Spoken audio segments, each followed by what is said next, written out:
Sorry about that. God damn it. Very well. Whether it's criminals or ghosts we're looking for, the same rules apply. Everyone needs to tread carefully. I'll move the bodies into the same room for now. Oh boy.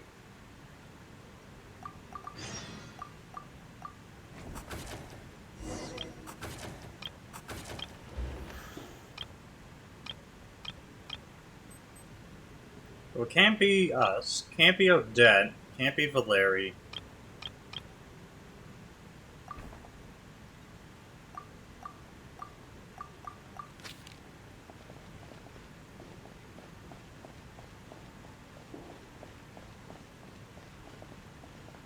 Hmm. Anything, Vodionitsa? I need to think very hard about whether there's anything that ever needed hiding. After all these years, there must be some things even I've forgotten about. I guess we'll just complete this and then we'll stop stream for tonight. This is a backstage area, I guess. Yep. Ah, Traveler. Since you're here, come take a look at this. Alosha found it. We're both curious to hear your perspective. It appears to be an investigation report. And the focus of the investigation was the rumors of haunting we heard about earlier. Mission is clearly not as simple as previous cases involving only folklore studies. Appears to be an active son and far more mysterious. An extinct civilization, creations of ancient gods, or powers from beyond this world. Possibilities leave ample room for speculation. From now on, we should take this as a lesson. A simple surface does not imply that what lies beneath shares the same level of existence with nature. Ley lines themselves possess a powerful ability to either devour or guide souls. In most cases, once the soul and body of the deceased are separated, the soul is drawn directly into ley lines, leaving no room for lingering existence. However, evidence shows that the connection between the theater area and the ley lines has been obstructed, though only partially, not completely severed. Still, this has granted certain souls unwilling to return to the ley lines an opportunity. If the resistance is strong enough, they may even linger within the theater indefinitely. Theory, however, these souls within the theater are incapable of influencing the physical world. Only under extreme rare circumstances can they produce phenomena observable to the human eye. Overall, they can be considered harmless. This assessment may be conveyed in advance to the theater's management to reassure them. But for me, the investigation does not end there. Uncovering the reason why the ley lines have been obstructed is a true focus of this inquiry. After consulting multiple sources, the most reliable hypothesis appears to be existence of an angel civilization and its preliminary attempts at ley line renovation. Too little information available here. Must return home as soon as possible. An investigation report, huh? Looks quite old. Huh. This person's name Hello, looks Asan. to How be you of doing? Sumeru origin to me. Was the investigator from Sumeru? The theater manager must have hired an investigator once specifically to look into this issue. But it doesn't look like anyone ever looked at the report.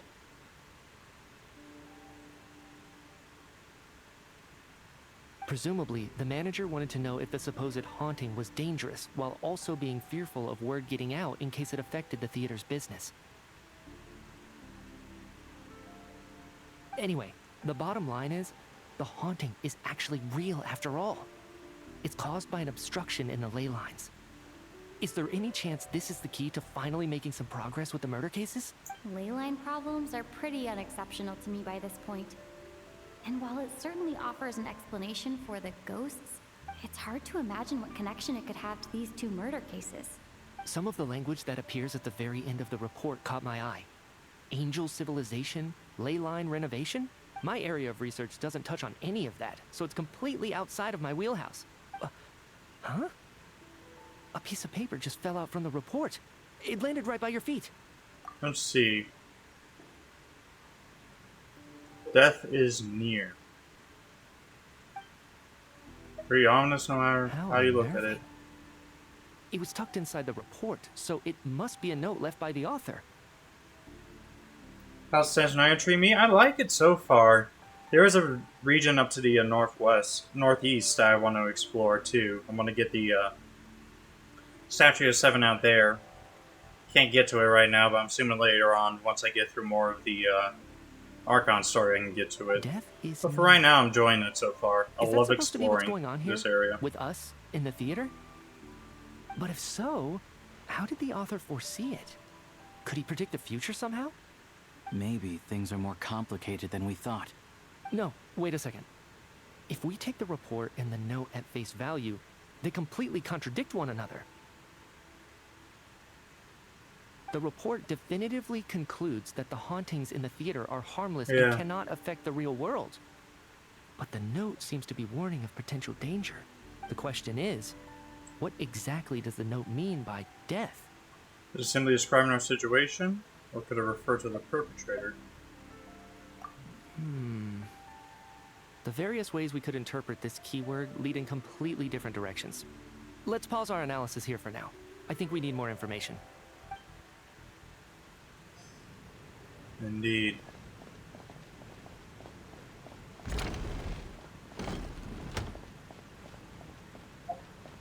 So, it sounds like these hauntings are harmless, but there is something blocking the ley lines, so... That room is locked for some odd reason. Hi, Tonya. Tonya? Did you find anything? Not yet. Still looking. So... Are we supposed to be looking for something paranormal? I think I'd prefer teaming up with you than looking around on my own. This looks like somebody's notebook. Shall we read it together?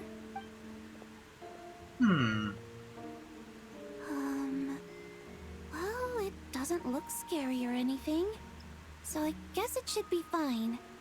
Alright, let's read it together. Yep. You once told me I would understand someday, but even now I still don't. I don't believe anyone should be forced to abandon their homeland because of a change of power. She never considered the feelings of us water imp nobles. Every inch of this land reflects the memories of my childhood. If I close my eyes, I can still hear everyone's songs echoing everywhere. I will not forgive those who drove us away, and I miss you very much, Mother. I wonder if this is Vodyanitsa's diary then. I'll have to find myself missing that dress with the tassels, the heavy bed curtains, and the first ray of sunlight that would stream into the manor each morning. But it's alright now. If I narrow my eyes just a little, the light seeping through a crack backstage feels just like the one in our manor. I know that life is gone forever, and I can miss it all I want, but I also feel that what I have here now is no less than what I lost. The fantastical sets designed by the prop master, the many fans who come all this way just to see me, and the quiet dancing girl who doesn't talk much. These are all mine. I won't lose any of it again. Never. Absolutely never. Joined a rather remarkable organization, though I can't tell you its name. Whatever that great figure intends to do this time, there should always be someone looking out for the misfortunes of ordinary people. That's what our organization exists for. Even now, I still don't understand her. Why is it that those in power always seem to be this way? They clearly have the ability to bring greater happiness. Some say she has her own difficulties, but what could possibly trouble someone so seemingly omnipotent? Never mind. I should just focus on what I can do. I suppose you'll all hear about our organization sooner or later. Its name is... Never mind. I'll leave it a mystery for now. Huh. This has to be Vodyanitsa's writing, surely. Maybe it's a little rude for us to peek at this. I feel like I just read someone's secret diary by accident. I might feel a little guilty too. It sounds like she's writing this for her parents, right? I don't understand. Why put this stuff in a notebook instead of mailing it in a letter?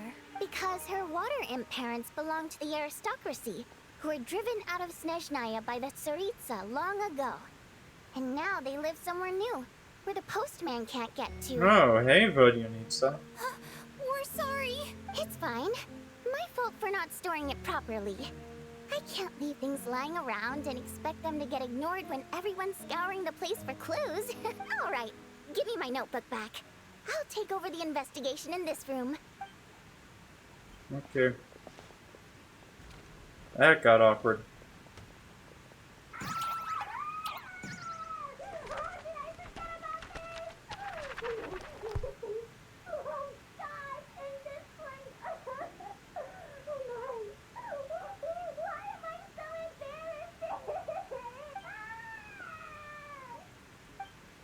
Well, that could have gone better.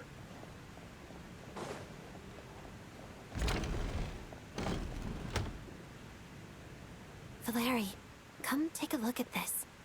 You too, Traveler. Some sort of notebook. What is it for? It's the on-duty logbook for the theater. Coolish was the main person to use it. He mostly used it to record any unusual incidents during a show, audience numbers, exit times, and so on. I think I saw him holding the book at the entrance. Yes, he'd always have this logbook with him when he checked tickets at the entrance. This should confirm a lot of key details about the recent show. So, you find anything unusual? Yes. The number of people. I've checked and double-checked, but the numbers just don't match what's recorded in the logbook. Apparently, we have an extra person among us. Are we certain that logbook is accurate? Could someone have sneaked in without buying a ticket or something? Unlikely. Coolish took his duties very seriously. I've rarely seen any errors in his work. Not to mention that this was a dress rehearsal, meaning smaller audience numbers and tighter ticket restrictions than usual. Everything would have been well within his control. We no longer have our tickets with us, do we? They got collected on entry. Yeah. I assume there's no way we can check them again. Unfortunately not. The theater recycles tickets. Once people are in the door, they don't tend to leave until the show ends. So we collect the tickets at the point of entry. Yeah, too bad Coolish is dead. We could just ask him. Still, I'm inclined to believe that this discrepancy in the head count is significant somehow. Did an extra person just materialize out of thin air? I doubt it. If we take all this together, it's not impossible, is it? If anything, it's the natural conclusion. Oh, I beg to differ. This sounds to me like a product of a researcher's vivid imagination. And perhaps it's because I'm still viewing this through the lens of a typical murder investigation. But still, Time for you I'm to go? struggling to be Alright, persuaded by your theory. You have a good time zone, I guess. I don't know how to say that, but hope you have a good time wherever you're heading at. Good luck to you as well.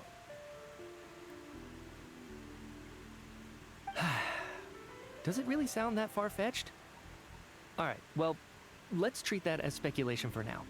I do agree with what you've said, so let's go with your idea for now. Good. Okay, now that we finally have some meaningful leads, I think it's time to reconvene. Let's get the others.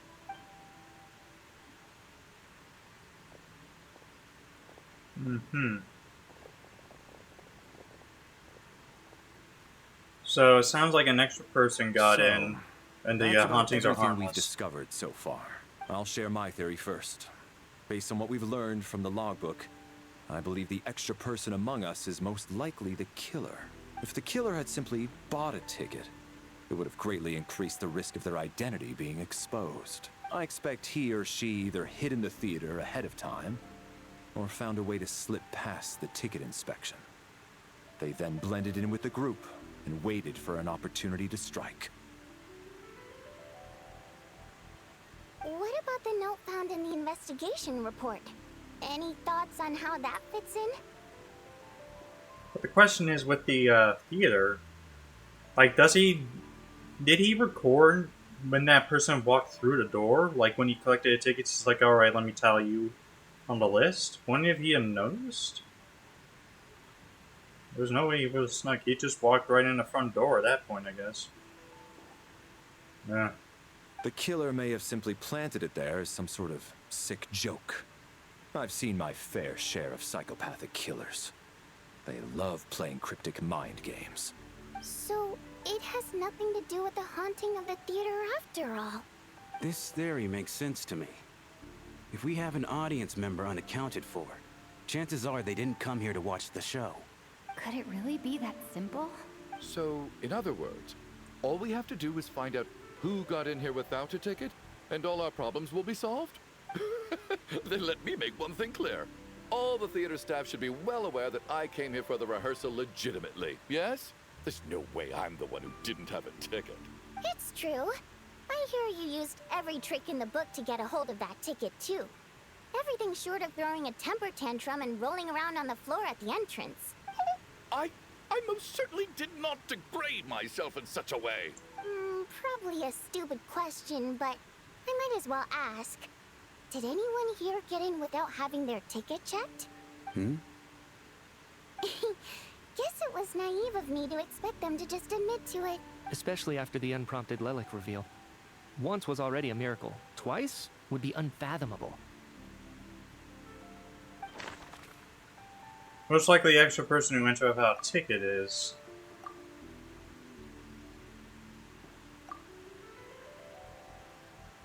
Huh. Because she wasn't there when I first walked in.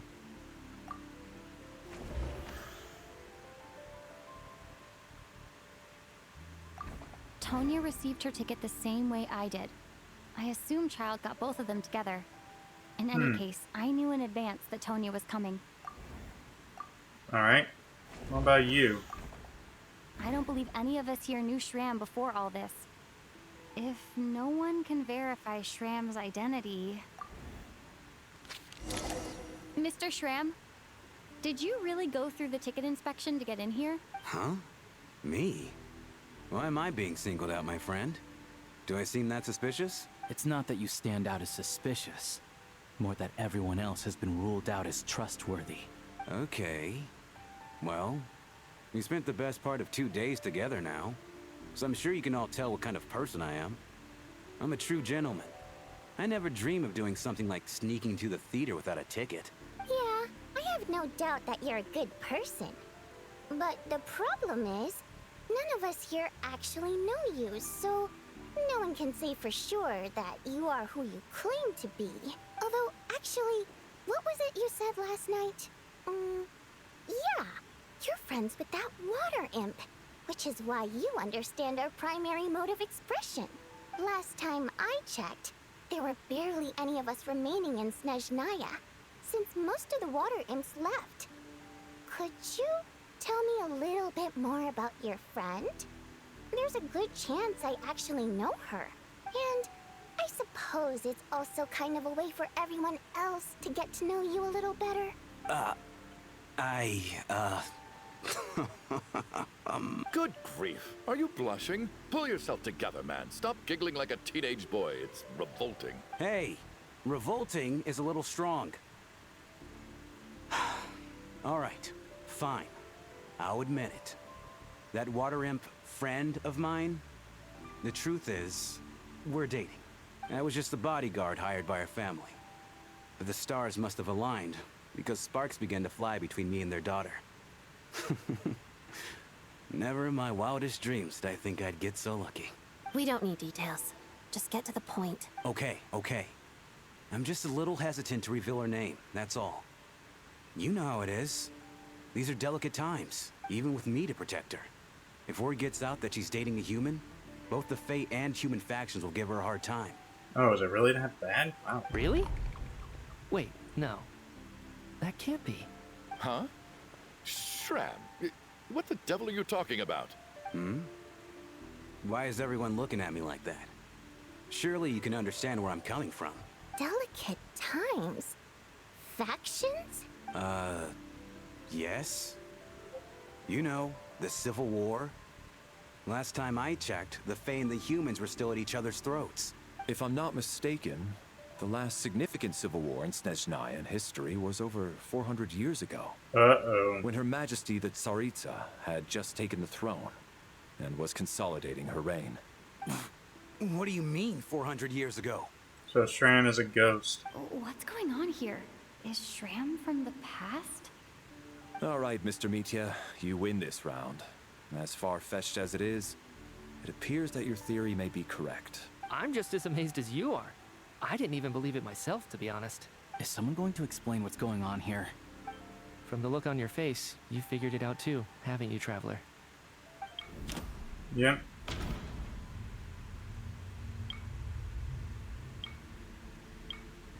The theater's ley lines have been modified to block souls within its grounds from returning to them. Some souls can even wander this place forever.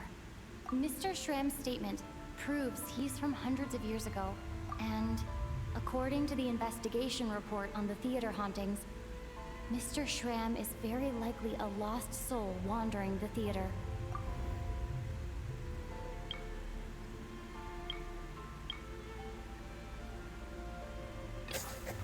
For some unknown reason, the soul that has been wandering the theater due to the leyline issues has joined our group and blended in. Yeah, that must be the immediate reason why the ticket count doesn't match the number of people present.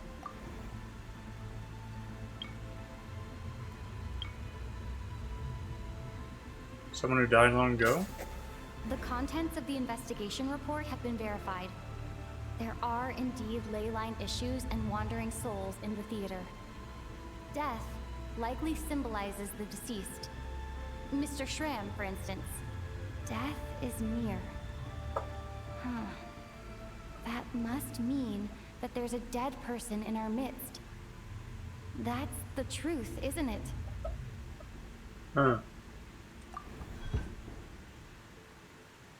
Yeah, the logic is clear now. The investigation report said that there would be souls stuck wandering around the theater because the ley lines were cut off. Mr. Schramm must be one such soul who died in the theater a long time ago. In which case, that also makes him our extra person. So when the note said death is near, it must have been referring to death as in the deceased, people who died a long time ago. Someone who died a long time ago. In short, there's a dead person among us. The extra person we've been searching for is a ghost from the past. You mean I'm a ghost? No. Don't make jokes like that, my man. There must be some mistake. But even if I was dead, I know for a fact I didn't kill anyone these past 2 nights. Yeah, even if all that's true, the report also said the souls inside the theater can't affect reality, right? They're harmless. Then what if the problem isn't the souls at all, but the ley lines themselves? The ley lines have a powerful ability to attract and devour souls. Let's say that the ley lines are like a black hole, constantly seeking to engulf souls. But the souls that don't want to return are trying to avoid being sucked in. Why does the floor, the stage floor, look like that blackness stuff? Why does this analogy sound so familiar? What happens when the black hole can't achieve its goal? I'm only speculating here, but what if it ended up swallowing innocent souls by mistake? Or intentionally taking other souls to compensate? That could explain why we weren't able to determine a cause of death. If you're right, and their souls were devoured by the ley lines, it does make some sense. It does seem to explain a lot of the things we couldn't make sense of. Does that mean it's true? Except there's no concrete evidence. Mitya is relying on a lot of logical leaps. Still, it seems like the best explanation we have under the circumstances. Alright, so how could Schramm not know that he's dead? Seems a little unlikely that he hasn't noticed anything unusual even after several days interacting with us. True. On the contrary, it's perfectly normal for a soul to wander the theater for centuries without questioning their existence or reason for being there. It's simply what's natural for them. You know what, Mr. Brainiac? I think you might actually be right after all. I'm trying to remember and... even though my head feels like it's going to explode, I think... it's all coming back to me. I was the one who didn't want to remember my own death, so I forced myself to forget. Well, I'm sure those are painful memories. My lady and I snuck out to go on a date one day. We bought tickets for the theater. It wasn't really my thing, but I was just happy to be together. All of a sudden, a group of people burst into the theater, shouting for all the water imps to get out. Performers and audience members included. It was clear the conflict between humans and Fae had reached a boiling point. This time, the extremists were even coming after the water imps who had nothing to do with the war. I thought I could pull one over on them. So I took off my jacket, draped it over my lady, and tried to sneak out amid the chaos. But I got caught. They started shouting, calling me a traitor to humanity. But I was going to do whatever it took to buy our chance to escape, no matter how many people stood in my way. I had to. Both as her bodyguard. And out of love. It's all right, friend. You can stop there if you want. You don't need to dig all that up again. It's just... Even now, I'm still struggling to accept the truth. How could I be dead? I'm sorry, everyone. If I'd known I was a dead man walking, I wouldn't have dragged you down with me. If I'm the cause of all this death, then punish me however you see fit. But, Mr. Shrim... No. I refuse to be a burden. I know what I have to do. You said I've been wandering the theater for centuries, right? I guess it's high time I got a breath of fresh air. Out there, I mean. I'll leave this place and take all this death with me. Go out on my own terms. Mr. Shram, I'm sure we can figure out a different course of action. My good sir, we both know I'm not supposed to be here. I should have accepted my death long ago. One way or another, this has to end. Unless you're saying this goes against another one of your military principles somehow. No, I'm speaking on a personal level this time. Let it go, man. Oh, wait. One last thing. Miss Water Imp. My lover. Her name was Litia. Litia Ozarova. Do you know what happened to her? Ozarova. Oh, Auntie Ozarova. That's what we all called her. I remember her as a very kind elder. She had a bunch of kids, too. I'm so glad she survived. And she had lots of kids? Good. That's... good. I could hardly expect her to stay single just because of what happened to me, right? I mean, I feel bad for him. As long as she went on to be happy. That's all that matters. Besides, He had to deal with I'm all dead. this shit because he was like, my didn't soul's want to been die. wandering around here for so long because I was worried about her. But now, I can go without regret.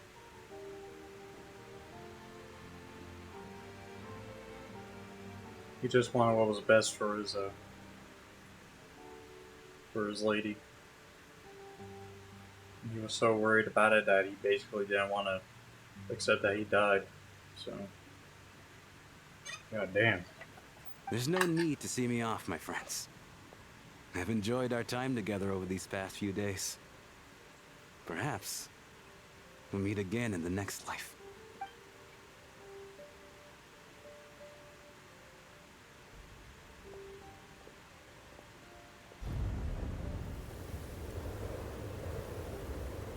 Take care, my man. But if that's the case, then why was the Black Mist killed those 4 people? Why didn't it go for him then? Or was it just waiting for him to accept his death and sacrifice himself? I know Mr. Shram was already dead, but... I still feel so sad. Death is cruel, no matter how we might try to make sense of it. So, was the conflict between Fae and humans really that bad back then? I was only little, so I don't remember much. It's terrible to think that so many innocent people had their lives turned upside down. Even the historical records about that time period don't say much about it. All people know is that the Tsaritsa founded the Fatui, drove out most of the Fae aristocracy without explanation, then used her terrifying power to suppress the humans. It seems to me like the Tsaritsa chose to make herself the enemy. She downplayed the conflict, directing whatever animosity both sides had for each other at herself instead. That's also why, despite how brutal the conflict was at the time, there hasn't been much lingering tension between humans and Fae since. Things have been fairly harmonious for the past few centuries. So, the Tsaritsa banished the Fae to protect the Fae living in the city? She offered herself up to be hated in exchange for peace. Maybe it's not quite as bad as it sounds. I don't think Her Majesty is too concerned if mortals hate her or not. And besides, there are very few who truly do. All this time, I had no idea. All right. If Mitya's theory is correct, then I think we can consider this matter settled. Let's all take a break. Ugh, if only this blasted storm wasn't still raging on. Indeed. Maybe room to rest for now.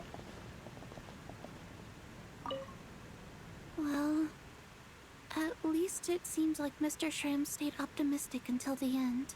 The information he revealed, it's given me a lot to think about.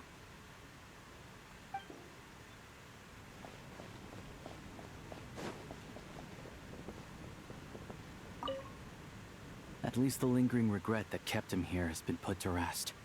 That's not necessarily a bad thing. Wonder where Odette went.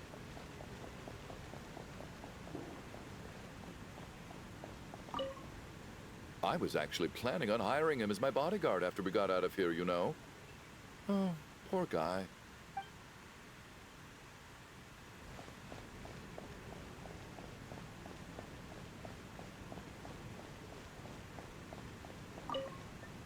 Even though Shram was already deceased, his decision to walk into the snowstorm was still a sacrifice, and a very brave one. This is one of the few times I don't feel at all happy to have my theory proven true.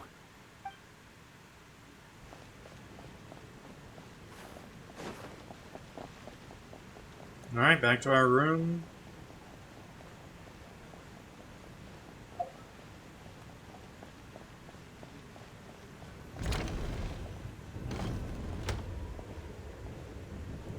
Just gotta wait out the snowstorm now.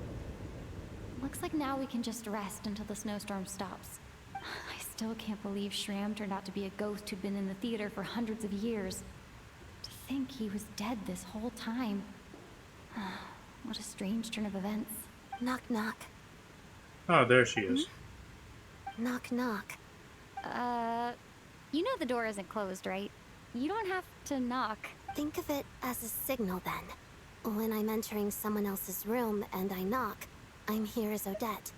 If I don't knock, it's Lelek. Alright, please come in, Miss Odette. Thanks. So, why did you come to find me? Is there something I can help with? Vodyanitsa said you knew about my secret identity from the start. But when everyone was discussing who Lelek could be, you were worried that revealing what you knew would be unfair to me. So you kept it to yourself, right? That's what you wanted to talk about? Yes. I'm extremely grateful for that. It's nothing. I mean, you didn't hold what happened with Senora against me, so I should thank you for that as well. Actually, there's something else as well. I found myself in a situation similar to the one you were in when you helped conceal my identity. So I thought I'd come and ask you for advice. What's the situation? It's about Mitya. Before all of this, the last time I saw him, he was dead. Okay. As I'm sure you know, my goal as Lelek was to stop Project Stuja. Well, when I found out the tech lead for the experiment behind Project Stuja was Mitya, I immediately started planning to track him down and threaten him to back out. I often saw him around the theater, but I soon concluded that making my move there would risk exposing my identity. So I decided to infiltrate the Armory Palace and go directly to his lab. That way, the threat would be much more effective. Manage to infiltrate it, you really do have what it takes to be a harbinger. Well, I suppose there was a bit of luck involved. But I am a Fatus, so I already had some familiarity with the building's layout. But when I finally made it to his lab, Mitya seemed to be dead. How'd you know? I checked his breathing and his pulse. He had no vital signs whatsoever. I'm certain of that. I thought maybe another anti-Project Stuja activist had beaten me to it, and chosen a much more brutal method. So I made myself scarce. That's why you were so on guard around Mitya that first night here. Yes. When I saw him sitting in the audience during the performance, I could barely contain the shock. To To me, it was a miracle. Somehow, he'd come back from the dead. But then, the murders started happening and things got so complicated that it wasn't really at the front of my mind. That is, until Mitya himself said there must be a dead person among us. Then, I couldn't ignore it any longer.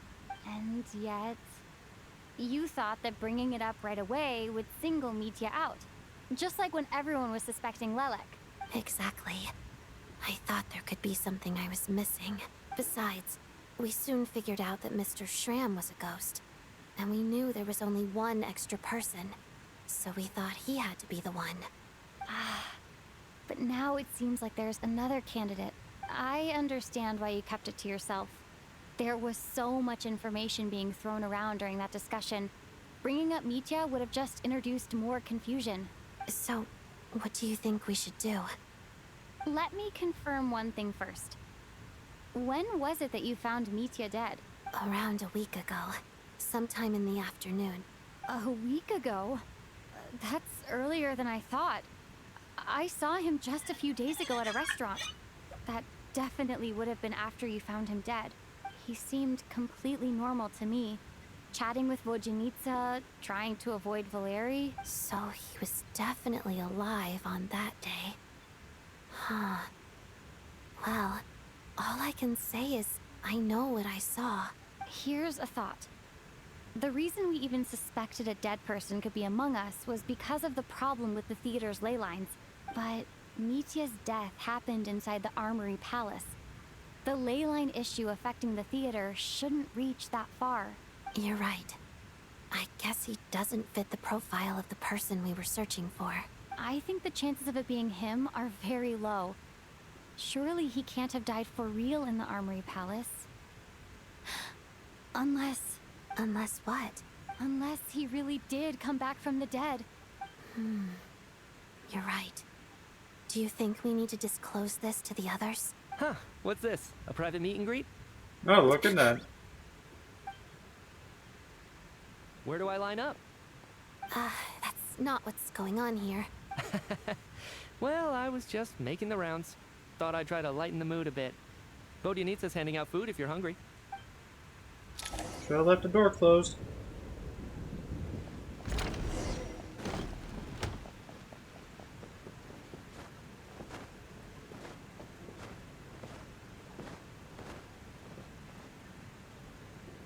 What's going on? Yep, continues to rage. Before you know it, night falls once again. What is going on with this storm? Could it be connected to that monster that just arrived in Snezhnaya? I almost hope it is. Her Majesty the Tsaritsa left to vanquish that beast herself. We just need to wait for her triumphant return.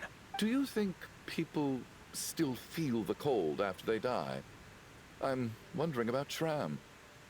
Oh, maybe we should have given him a coat before he went out there. Death itself is cold, isn't it? I'm sure the storm will embrace him. Well, I hope he has a safe journey. I'm going to miss him, I think. It's not like we can blame him for Rampana and Kulish's deaths. Thinking back on it, we barely made it out alive ourselves. Once we get out of here, how are we going to explain what happened to their families?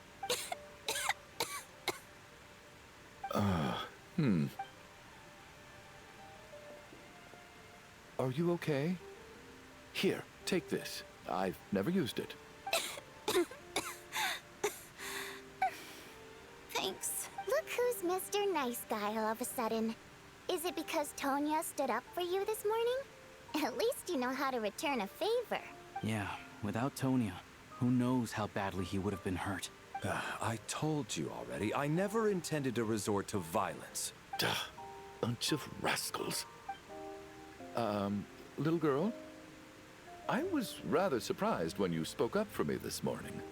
I didn't think I had many admirers here, so, thank you. Oh, no need to thank me. I said some bad stuff about you too. I've been, too embarrassed to admit it, but, you remind me a lot of my daughter. So kind to everyone, but never lets her old man off the hook. Unless my wife and I are having a fight, then She's always on my side, especially when she was little. Every time I took her out, it... All right, easy now. How long have you had that cough, Tonya? I don't know. It's probably been a while. I'm fine. Are you taking anything for it? Yeah. I'll be fine once I see my brother. He's gonna pick some frost fairy flower leaves and brew a tonic for me. I'll feel much better once I drink that. I see. That's good to hear then. We should probably discuss arrangements for tonight. So, Now that the deceased has left our midst, there shouldn't be any more incidents. However, out of an abundance of caution, I'll keep watch. Shouldn't we take shifts? I can take one if needed. No need. I managed to get a nap in earlier, so I have plenty of energy right now. After all the tension of the past few days, everyone else should just focus on getting a good night's sleep. oh no. Is there gonna be another Black Mist dream? What a long day. This whole situation turned out to be way more complicated than I expected. But Valeri's right. I should just try to calm down and get some rest. The last thing I want is to give myself nightmares. Oh god, please don't tell me it's gonna be Tonya. Please don't let it be Tonya. She's awake! Get over here, you big lug, and take a look! If you must call me something, call me Mr. Door. The Black Mist is coming. You need to go. Black Mist. Are you all right? Can you walk? We just got attacked by monsters on our way up. That Mr. Door fellow protected us. He just seemed to come out of nowhere. Not much of a talker, but when it comes to taking down monsters, that man doesn't hold back. Curses! The Black Mist is catching up to us. We need to keep going.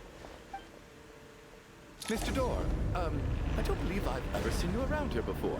Why is that? There's no need to try to get to know me. I'm just Mr. Door. Mr. Door! Looking for trouble! Get rid of them! I can just push these ones off.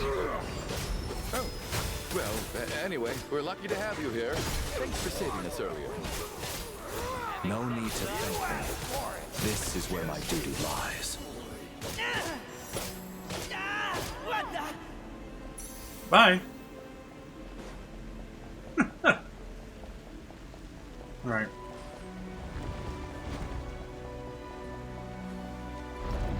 So we're doing this the hard way.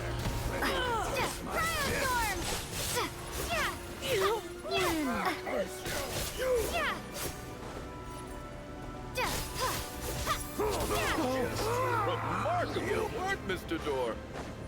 If I had your muscles, I'd do the same. Uh-huh. Sure you would. Keep running. None of these doors the one you're looking for? No. That's a big-ass tower in the center, though. That's new.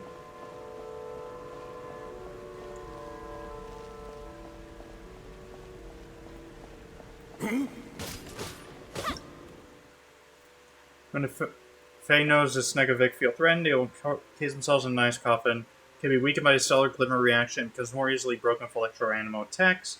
When the ice coffin is intact, the Snegovic inside recovers a certain amount of HP, but when the ice shatters, the unfortunate Snegovic will go out along with it.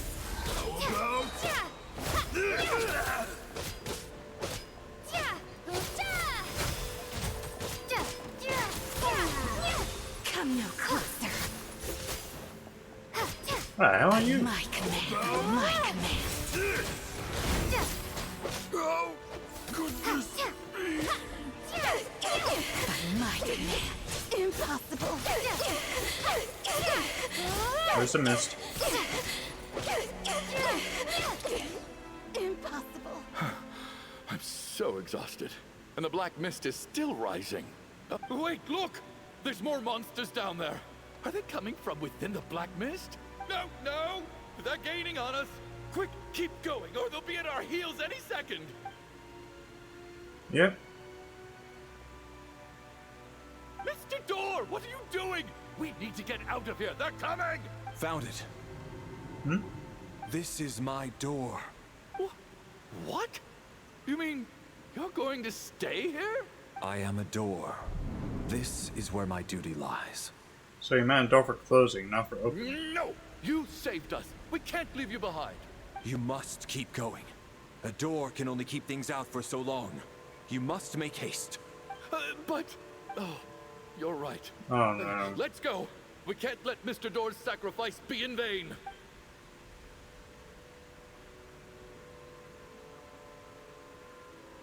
The black mist isn't moving anymore.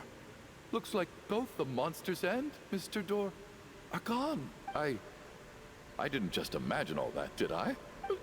Surely I wasn't so scared out of my mind that I hallucinated a door as a human being. No, I remembered him too. Oh, okay, good. There's no way we both hallucinated the same thing. Hmm? Getting sleepy? Well, looks like we're safe for now.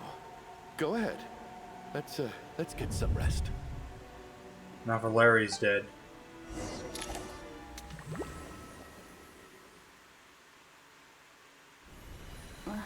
What time is it? Is it morning? I think I had a nightmare. I guess everyone's still asleep. These past 2 days have been exhausting.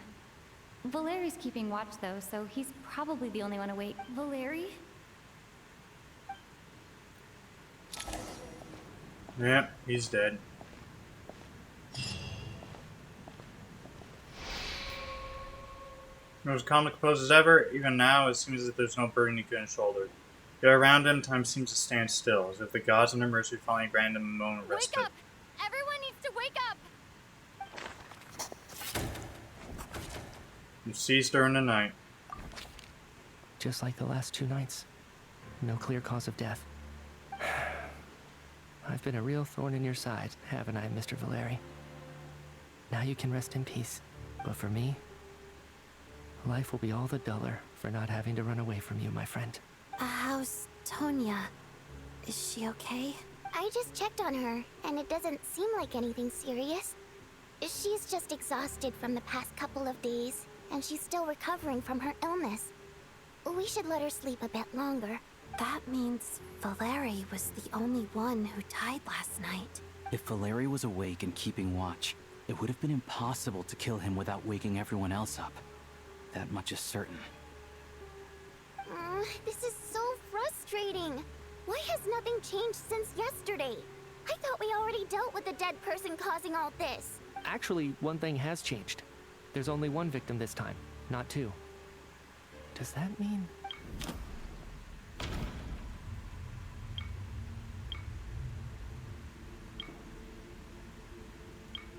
Mr. Strand was one people who should die? But Mr. Shram was... Number of victims corresponds to number of deceased? After the deceased Shram left, there was one less victim last night.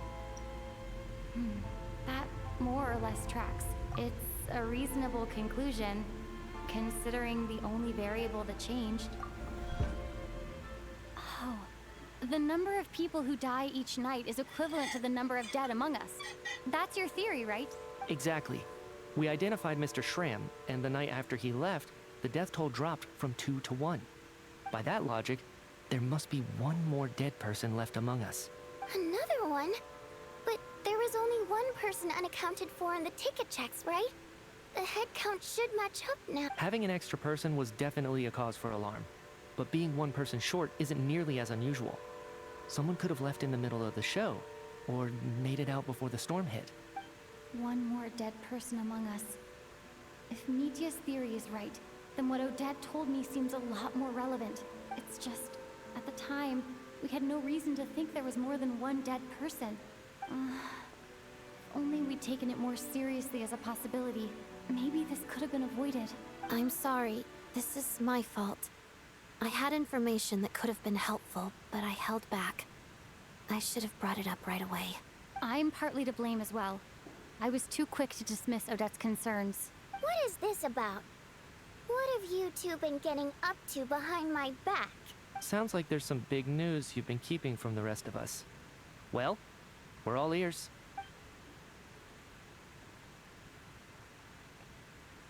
Dad tells the group about finding Media dead. I'm the dead person? Wow. That's certainly news to me. Odette and I talked about it yesterday, but we thought it just wasn't possible, so we left it at that. Yeah, I don't blame you. If I'd been there, I probably would have reached the same conclusion. It just sounds too unbelievable. Let me just try and verify this. I just scoured my memories trying to think back to the afternoon Miss Odette mentioned, but I honestly have no recollection of dying. That's where I'm different than Mr. Schramm. Having seen Mr. Mitya a few days ago myself, I also find it hard to believe he could be the other dead person among us. Well, if it isn't Mitya, then who? Do we vote on it? If you don't mind me asking, Traveler, I believe you mentioned that you know Tonya's brother. Had you ever met her before all this? No, never. Wait, are you saying... Now, just 1 minute. I know where this is going. You can't just randomly point a finger at anyone you want. You're in the hot seat, and all of a sudden you want to divert our suspicions onto somebody else? Trying to pick a fight, Mr. Chuganov? Whenever you open your mouth, all you do is attack people, and I've had enough of it. If you don't want to engage in a civil discussion, you can shut up. You little brat! Did Mitya ask about Tonya because he suspects her? I suppose I only identified her by age and nothing else. Could that mean... I'm just saying, you're going around casting suspicion on people for no reason. How could Tonya be dead? I can vouch for her, if nothing else. I've seen her before. She's the sister of that Harbinger, isn't she? The one called Child. Oh, really? You're telling the truth? Since being here, I don't think I ever mentioned she was Child's sister specifically. Does Chuganov actually know her? If Chuganov can vouch for her, then it can't be Tonya either. In which case, it seems unlikely that there's another dead person among us at all. Miss Odette, could you go over that afternoon with me one more time, when you found me dead? No problem.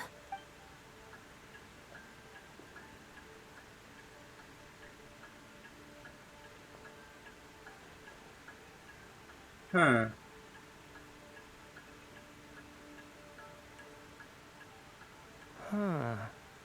No matter how hard I try, I just can't remember anything about dying. But I do remember something else. Miss Vojanitsa, during our last meal together, I told you how some of the researchers were suffering from temporary memory loss. Do you remember that? Oh, yeah. You said it was hindering the progress of your experiments.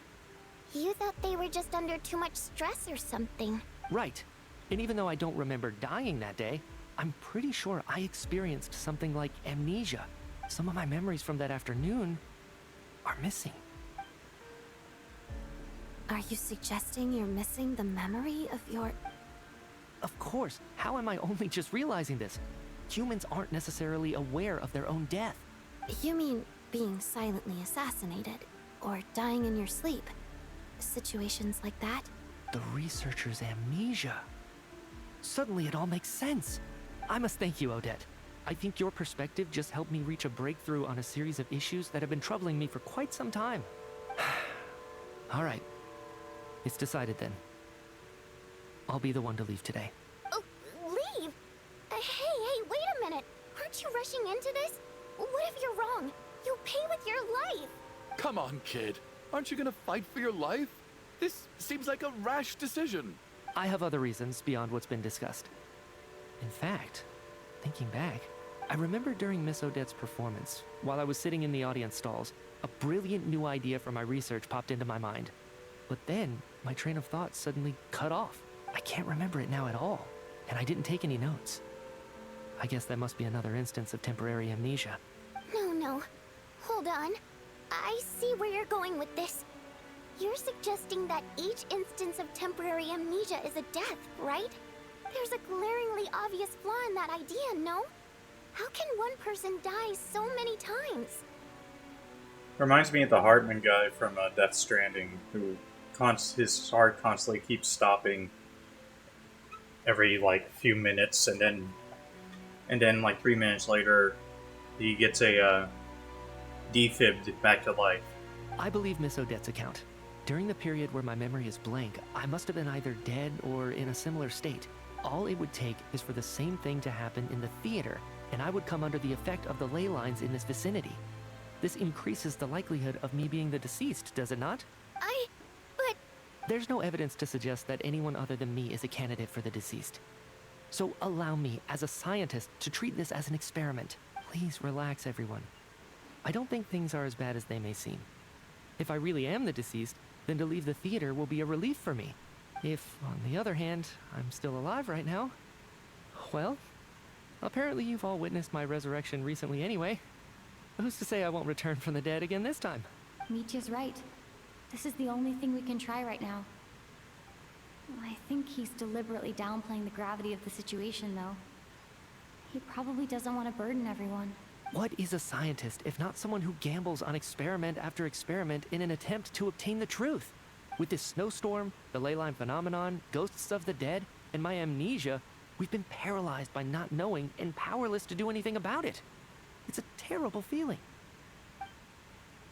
But if I do get resurrected, you can be sure that I'll come back with the truth of all this. Just you wait.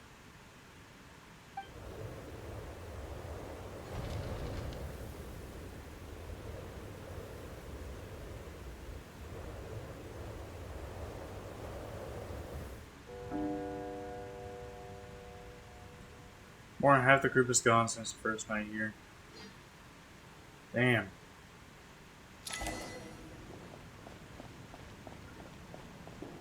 What's going on? Poor Mr. Mitya. I didn't even get to see him one last time. Maybe it's a good thing that you weren't there to see it. It was a hard thing to watch. I hate goodbyes. Why does it feel like everyone around me is slowly disappearing? Not just in here, I mean. In the outside world, too. Maybe it's the realization that, at the end of life, everyone has to face it alone. Come to think of it, the main reason we're still alive right now is pure luck. Each morning here, for every one of us, there's the chance that we might not wake up. You could take it a step further and say that the same is true outside, too. Who can ever be 100% sure when they drift off to sleep that they'll open their eyes again in the morning? If I make it out of here, I'm going to cherish every moment that I'm awake and live without any regrets. Without regrets? I feel like a strange sense of anxiety has been quietly growing inside me over the last 2 days. Huh? Hi. Are you okay? You look really glum. If something's bugging you, let's talk about it. There's only a few of us left here now. After everything we've been through, what's the point in keeping things bottled up? I have a travel companion named Paimon. Alosha and Odette have met her before. She's been feeling unwell recently. You're worried about her, aren't you?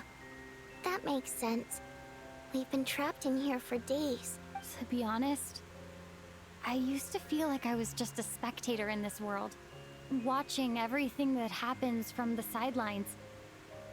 Maybe it's because I'm a descender? A descender? But with Paimon by my side, over time, I slowly felt my connection to this world growing stronger. She loves eating, sleeping, and having fun, but she's also a great guide. It's her authenticity that makes this whole world feel more real for me. Over the last few days that we've been apart, I've often caught myself wondering, what would Paimon say if she were here right now?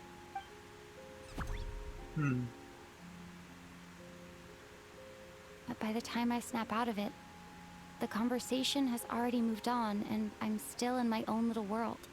I'm trying to overcome this sense of detachment, but I really miss Paimon. I guess, in a way, she means the whole world to me. I bet she misses you when you're not there as well. Maybe you're her entire world too. I don't know if this will make you feel any better, But back when the water imps left Snezhnaya in droves, I also felt like the whole world was suddenly empty. I could be surrounded by people, all smiling and having fun, and still feel completely separate from it. So, I totally understand how you feel. Later on, I started to think, maybe accepting the fact that our loved ones won't always be with us is something that takes a lifetime. All we can do is cherish their companionship from moment to moment. So, That's once we 143, get damn. out of here, you better hurry back to our side as fast as you can. You can't let your story end in regret. That's the trope I hate the most. Thank you. That's exactly what I needed to hear. But Vodyanitsa, if you hate goodbyes too, why didn't you leave with your people? That's just the choice I made. I used to regret it, but I don't anymore. Like I said before, singing is a water imp's primary mode of expression. It's how we convey our emotions. Our songs have echoed through this theater for hundreds of years, each one a story pieced together through moments of joy and sorrow. But does a story exist without someone to read it? To me, the answer is no. So I made the choice to stay. That way, there would still be someone left to sing these songs and listen to their stories. Otherwise, they could have been lost forever. Could you teach me how to understand your people's songs sometime? I want to be able to truly hear them, like Mr. Shram. A fan after my own heart. Thank you, Tonya. How about I sing something for you, and you tell me what you hear? Okay, I'll do my best. Mm-hmm.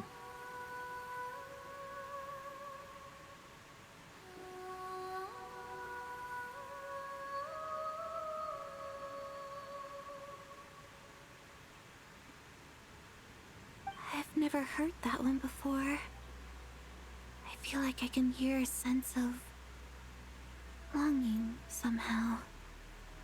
I wonder why that is. Color me impressed, Tonya. You're a keen listener. Most people can only tell if a song is happy or sad.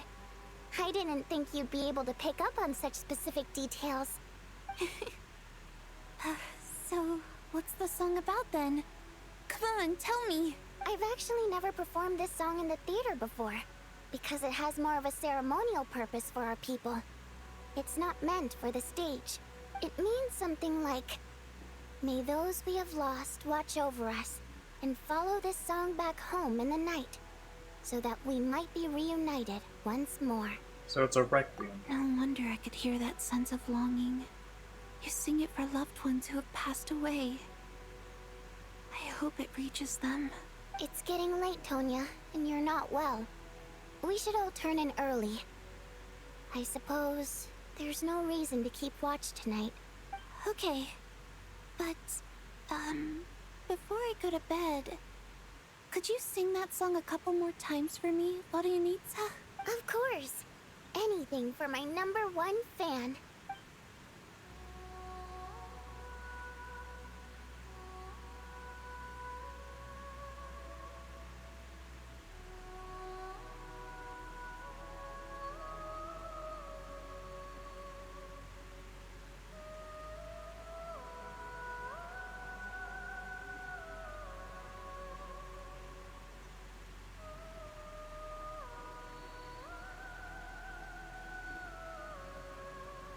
Once I get out of here, I definitely don't plan on ever coming back.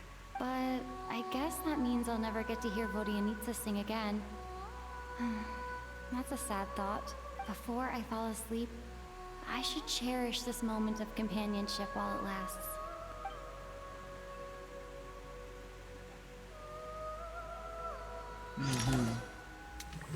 Oh no.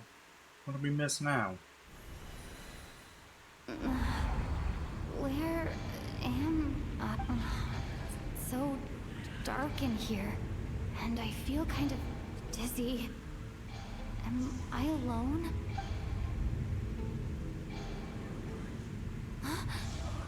What was that noise?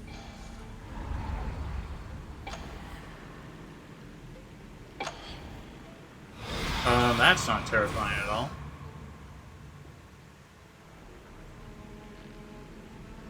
Return, O spirits. Fulfill your oath of protection.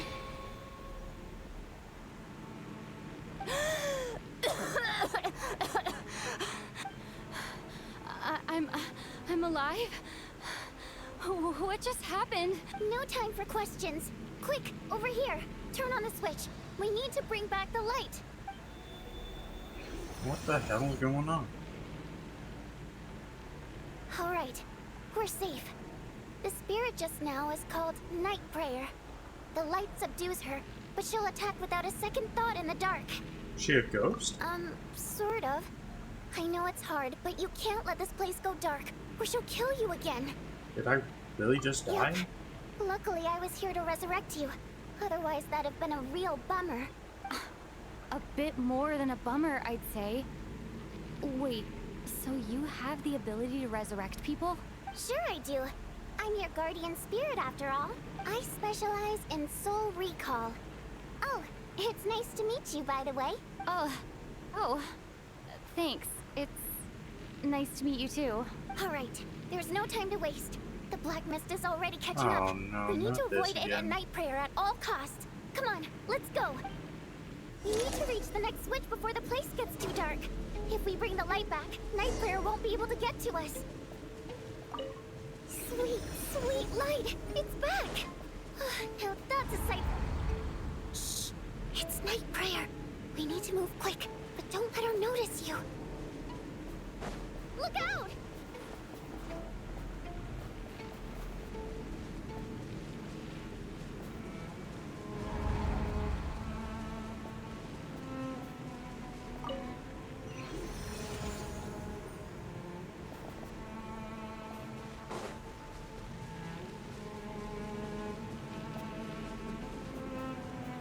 The next switch is over there.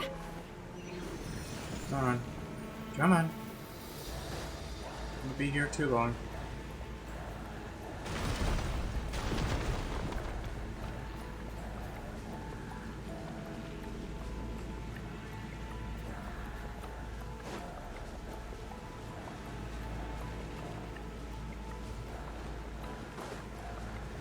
Alright, what do you want? Oh, you want me to just drop down? Okay.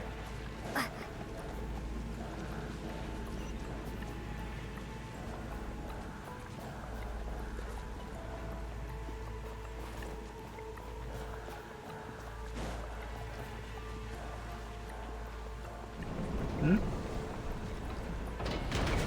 Uh-oh. Oh.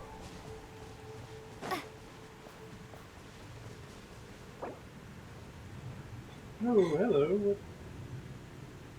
Oh, hello, Trekker. How you doing? Thank you so much for the follow. Welcome on in. Hope you have a great time.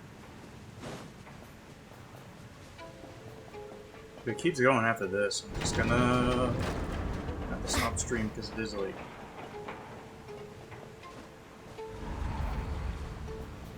No, Night Prayer is here too. This can't be the only path. Let's head up there and take a look.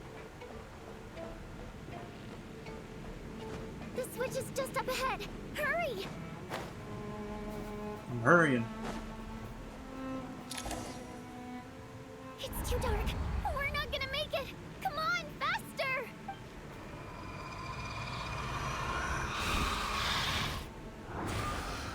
Oh no. Traveler! I won't let you die like this. Not on my watch.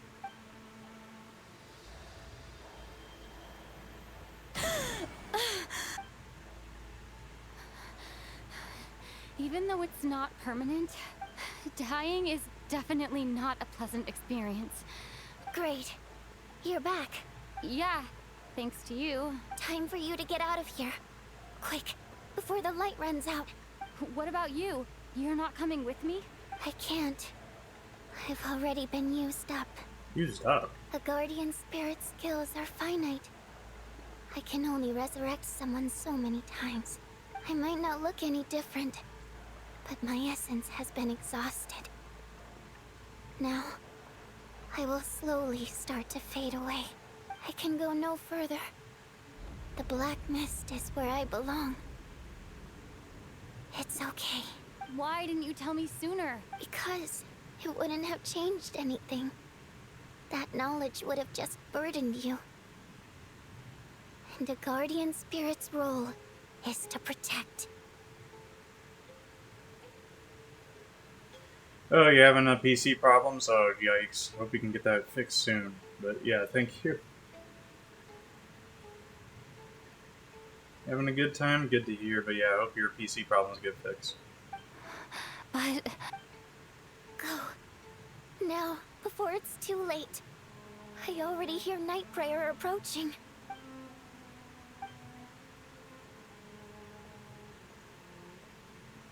I don't like this. Now she's gonna be dead.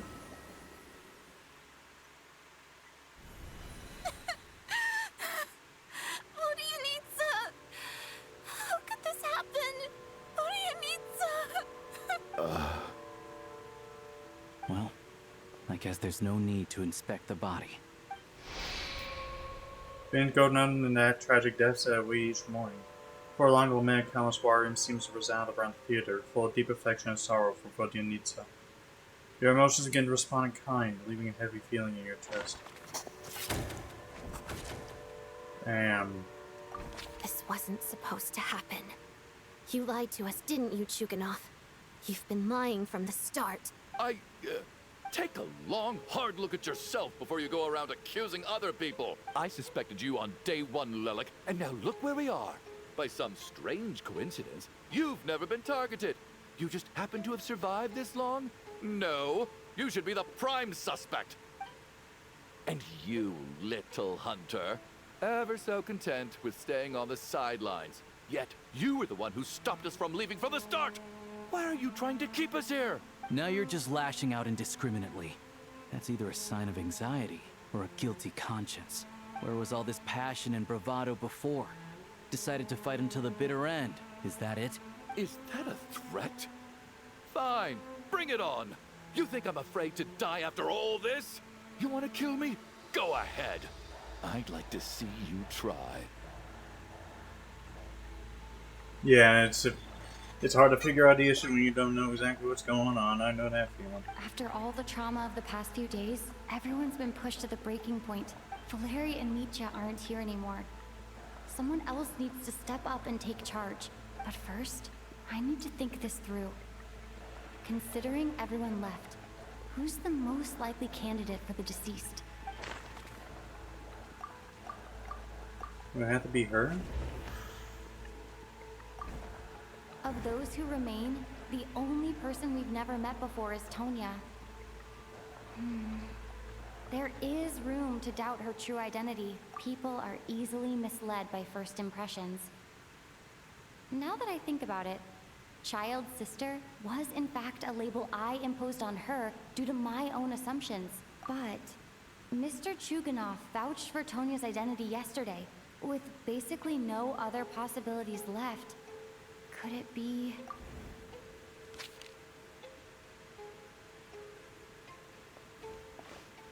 Tonya, how's Tusser been lately? Tusser?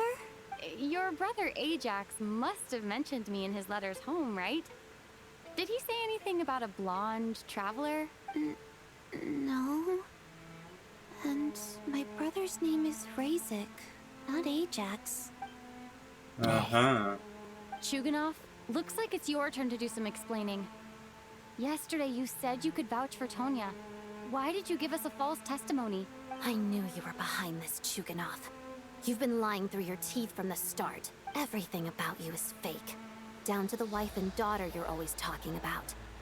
Your entire family man persona is a charade. Do I have too much stutter? isn't No, it? it's running fine on my side. The stream did crash once, but that was about it. That night, when I infiltrated your place as Lelik, I noticed you were home alone. Didn't think much of it at the time. Just thought everyone else was out.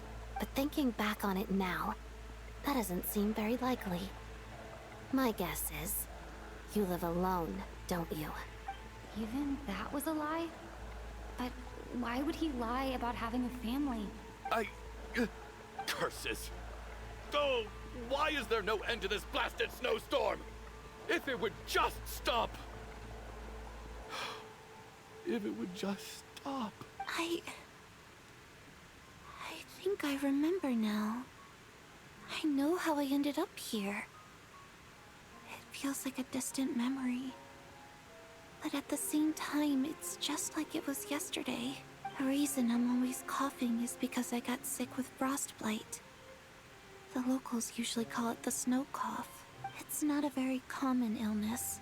It's partly genetic and partly caused by the cold climate. But it can be fatal. They sent me to the hospital as soon as they found out I had it. And I spent so long lying there in that hospital bed. After a while, I felt myself growing weaker and weaker. Nothing seemed to be working anymore. Neither the treatment that the doctors were giving me, nor the medicine my brother was brewing from frost fairy flower leaves. So one day, I told my brother that I wanted him to take me outside for once, so things could be like they used to, just for one day. I wanted to meet loads of friends, experience new things. He agreed.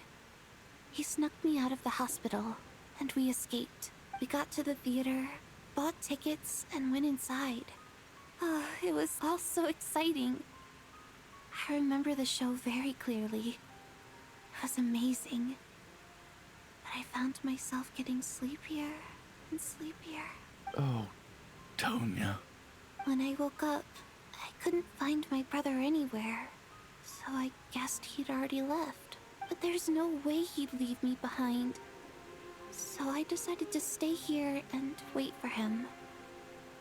At the time, I figured he'd probably gone to brew some more medicine for me. I was planning to chew him out for abandoning me when he got back. Tonya, it sounds like by then you'd already... Yeah, I know. I understand now. Dead, aren't I? This cough and the feeling weak, it's probably just my body's memory. After all of that, it turns out I can't blame my brother after all. I was the one who abandoned him. I'm sorry, everyone. I realized this much too late. It seems like death skewed my perception. And now I've dragged you all into this mess. Your name probably isn't even Tonya, is it? Didn't that ever strike you as odd over the last few days? Well, when I was little, my brother and I read a storybook, and Tonya is the name of one of the characters. When we escaped from the hospital, our family and the hospital security were looking everywhere for us. So when you first approached me and said my brother had sent you, and called me Tonya, I thought he must have chosen a fake name that only the two of us would know. Because he was afraid of getting caught. No. It seems like that was just wishful thinking. At least your memory of death isn't painful. That is a small comfort. Now it's your turn, Chuganov. Talk to us. I believe no lie is ever told without a reason. You're right. I was lying. I happen to know that the Harbinger child and his sister Tonya managed to get tickets, so I lied to you and pretended I knew them. And yes, I was lying about my family too. The truth of the matter is, I lost them a long time ago. I just refused to accept reality. And now I've spent the second half of my life living a lie. I'm a joke. My daughter's name was Iskra. And before you ask, yes, Iskra, as in Iskra Manufacturing Plant. She also died from the snow cough. She was just 6 years old. If she were still alive today, she'd be around the same age as little Tonya here, after Iskra passed. My wife couldn't bear to face those memories either. So she chose to start a new life, without me. One day when I came home from work and saw the empty room, I felt like like I couldn't breathe. Subconsciously, I started to imagine that they were still there. I soon discovered that this was the only thing that made me feel any better, so I just embraced the delusion. Yeah, if you think I'd be feeling bad for him. Nothing more than a pathetic means of escapism, I know. But at least it's not a crime. So explain your false testimony then. The night before last, when I was chatting with Tonya, she mentioned that her brother would brew medicine for her from frost fairy flower leaves. Combined with her various symptoms, I suddenly understood everything, including the fact that she was deceased. The snow cough used to be an incurable illness. I would pick frost fairy flower leaves to brew medicine for Iskra too. It took hours and hours on the stove.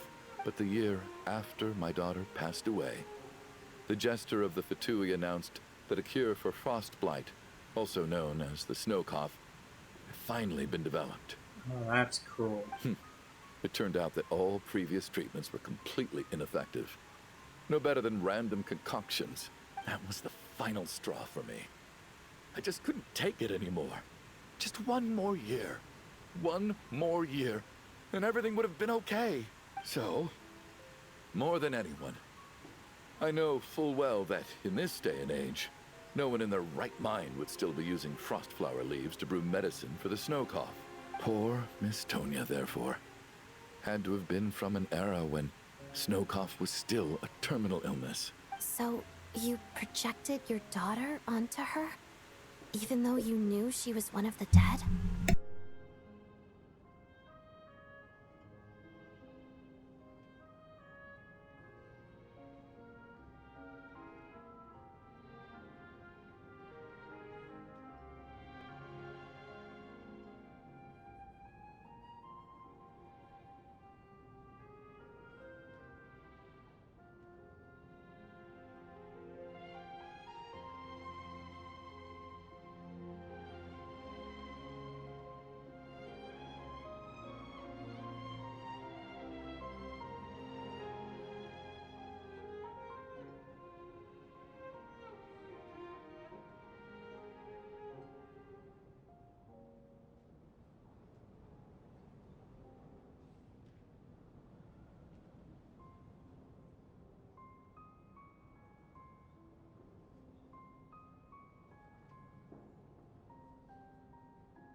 Sorry about that. That doesn't make any sense. You knew she was already dead. What did you hope to achieve by protecting her?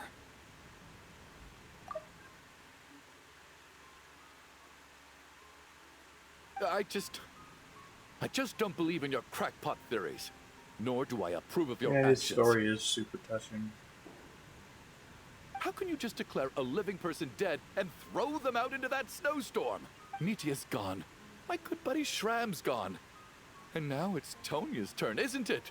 The others I can make my peace with. But little Miss Tonya, here she is, standing right in front of us, alive and breathing, and fighting her own battles. Yet you're quite happy to say she's dead? I just want her to live. Once this snowstorm is over, the very moment it stops, I'm going to march out that door and find someone who can fetch the very best medicine for her snow cough. I'll be damned if I'm gonna let you cast her out into the snowstorm before I have the chance to cure her. Not again. Not this time. Not when the cure is right within our grasp. I'd never be able to forgive myself. Mr. Chuganov, stop.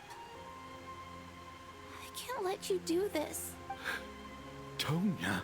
By the sounds of it, you've known I was dead since the night before last, right?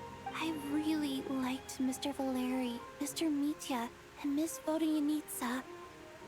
And now they're all dead because of me. I'm not happy about that. The reality is, you've been trying to fight your own demons through me. But all you've really done is trap me inside your delusion along with you. And you'd kill everyone else just to keep up this charade? Jesus. No. Listen to me. I want to save you. I do. Well, at this point, I'm quite sure that I'm dead. I don't need to be saved. The time I got to spend with all of you is more than enough for me. Despite all the bad things that kept happening, I got to meet so many interesting people and spend so many days and nights by your side. Since the day I escaped that hospital until now, this has been an adventure I never even dared to dream of.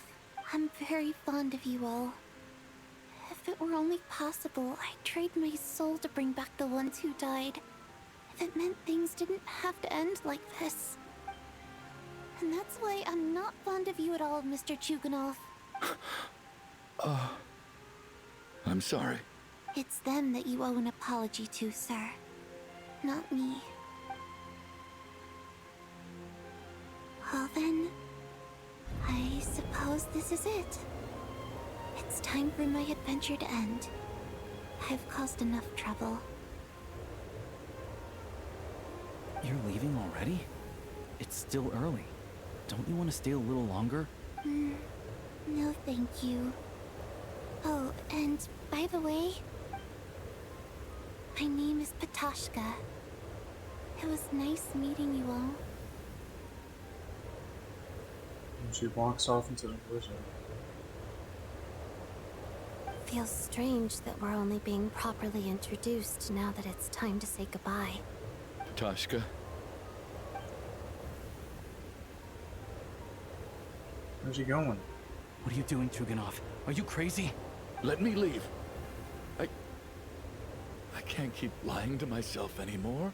In your dreams. Don't think you're getting off that easy when you had a hand in the deaths of so many people. The Fatui have honed quite an array of enhanced interrogation techniques since they were founded. Once we're out of here, Lelik will personally give you a taste of every last one. Snowstorm continues. Ninth time soon falls once again.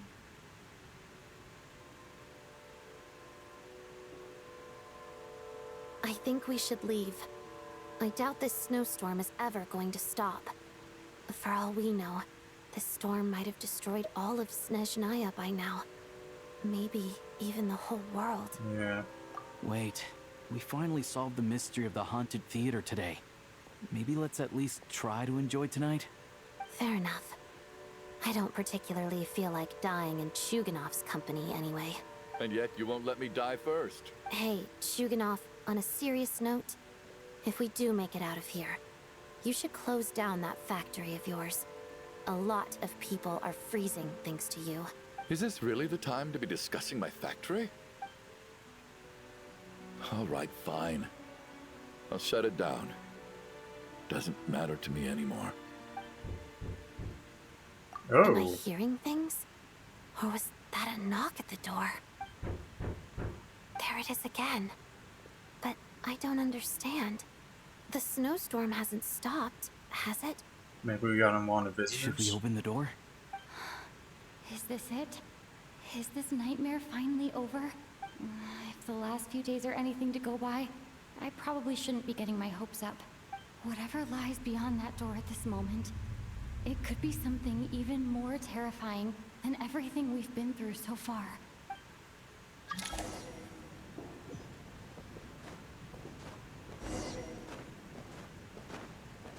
Please tell me it's done.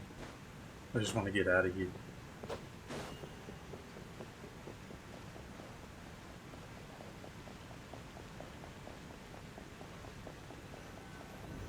Hopefully, it's our companions all alive again. Yeah? Hey, buddy.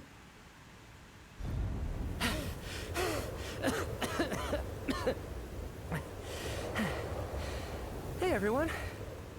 I'm back. How are you doing? Feeling any better? Much better, thanks. Whew, it is so good to have you guys here. I was a little worried that the theater would be empty by the time I got back. Let me see. Tonya and Vodyanitsa are missing, which means Vodyanitsa died last night. And then you discovered that Tonya was the other dead person. Am I right? Not Tonya. Pitashka. First, tell us how you made it back here. Given the conditions outside, no one should be able to return alive. You're right. The thing that got me back safely was a song. I heard someone singing.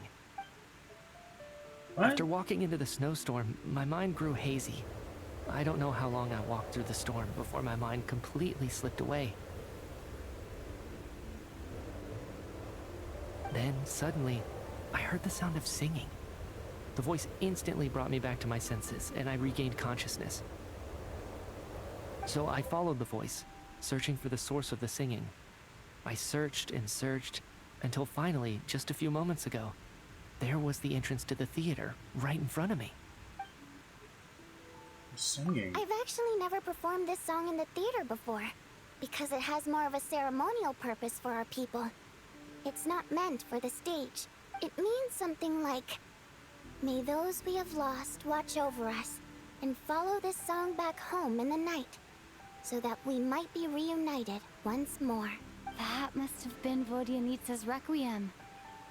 Who knew it actually worked? That song is meant to guide the souls of the dead. Mitya, that must mean that you... Huh. No kidding. Huh, seemed like I guessed right then. This is what I've been so desperate to tell you about. When I first stepped out of the theater, I was still quite lucid. My memory of it is still pretty intact. I remember the outside world being completely different than what I'd expected. It was like this was a world where only the snowstorm existed. There wasn't a trace of any humans or buildings ever having been there. I don't know how else to describe it, except to say that it just didn't seem like the real world. And as for the Requiem, if I was guided here by Vodyanitsa's song, it can only mean that I must already be dead. And this is my soul, not my body. But I didn't experience a clear moment of death while I was out there. Nor do I feel any different now than before I walked into the snowstorm. You don't seem any different to me either.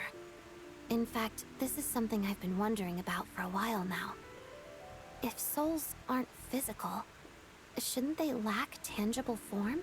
Both Shram and Pitashka were clearly deceased, and yet their souls didn't look or feel like ghosts at all.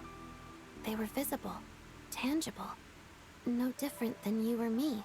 This raises a truly terrible thought. Is that really what Mitya is suggesting?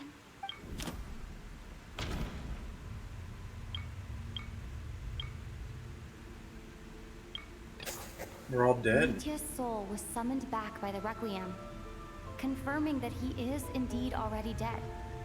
And yet, he looks no different from us. Of course, if even the long deceased like Mr. Shram can blend in with us undetected, then maybe we've all been dead from the very start.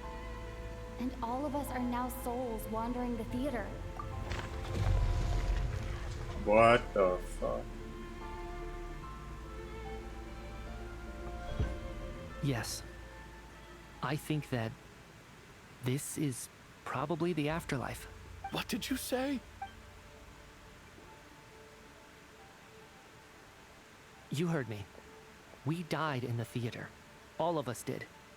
But due to an obstruction in the theater's ley lines, our souls are trapped here, while an endless, infinite snowstorm rages outside. It's ironic, really. All that time, we were working so hard to figure out who the deceased among us were, when the truth was, we were all deceased. The only difference being some of us died more recently than others. How are we gonna Do you know remember this? that note, "Death is near"? Seems like we misunderstood what it meant after all. Death was nearer than we wanted to think all along. The note simply meant that all of us were already dead. So all our attempts to survive, our search for the deceased, it was all for nothing? Hard to say. At the very least, we hope 2 lost souls find clarity and go to where they belong. The presence of those 2 is probably what caused our souls to be drawn in by the ley lines. In which case, the deaths we've awoken to over the past few days were just souls returning to the ley lines for good. If what you're saying is true, doesn't that make us the lost souls now? Huh, no wonder. This afternoon, when I was moving Vodyanitsa's body, I noticed that the other bodies in the room hadn't decayed one bit after all these days. That's further proof that those aren't physical bodies at all, but merely our shells here in the afterlife. Am I really dead? This doesn't feel real to me at all. No, that's impossible. This cannot be how it all ends. I still find it hard to believe that all of us are dead. How exactly did we die in the real world? None of us have any memories of dying, right? Not even knowing how we died is preposterous. Good grief. Surely there has to be some reason. Exactly. It's hard to rest in peace when you don't even know how you died. It gave me lots to think about as I strode out into the snowstorm. I racked my brains trying to remember the cause of my death, the exact moment I died, the root of all of this, right up until my consciousness faded. Wait. Hold on. Right before I lost consciousness, I think I saw something. What was that? I can't remember. And I think I lost my notebook and pen. Mitya, your hand. Is that blood on your fingers? Huh? You're right. There's blood on the fingertips of my right hand. Looks like it's already dried. When did that happen? What the? I guess this was what I saw. I must have desperately drawn it in my own blood right before losing consciousness. What's wrong? Do you recognize the symbol? It's Renova. Renova, the ruler of death. Huh? Alosha, do you still remember that Snezhnayan folktale you told me about? It was about the Grim Reaper. When someone's about to die, he appears as an incarnation of someone familiar to guide their soul into the afterlife. And as soon as you recognize his face, your life is over. I heard a similar tale when I was little. You think the Grim Reaper in this story refers to the ruler of death you mentioned? That's right. In which case, death is near could also mean that the Grim Reaper is here, disguised in a familiar form. Death, the deceased, and the Grim Reaper? So it's a triple entendre. When I first saw this note, I thought it contradicted the investigation report. But now it seems like that was the whole intention. So the Grim Reaper deliberately misled us. Then, we started suspecting each other and searched for the deceased while they hid in plain sight. By that logic, the one person most likely to be the Grim Reaper incarnate is... Since he's got the mark. Identifying the Grim Reaper is a major decision to make.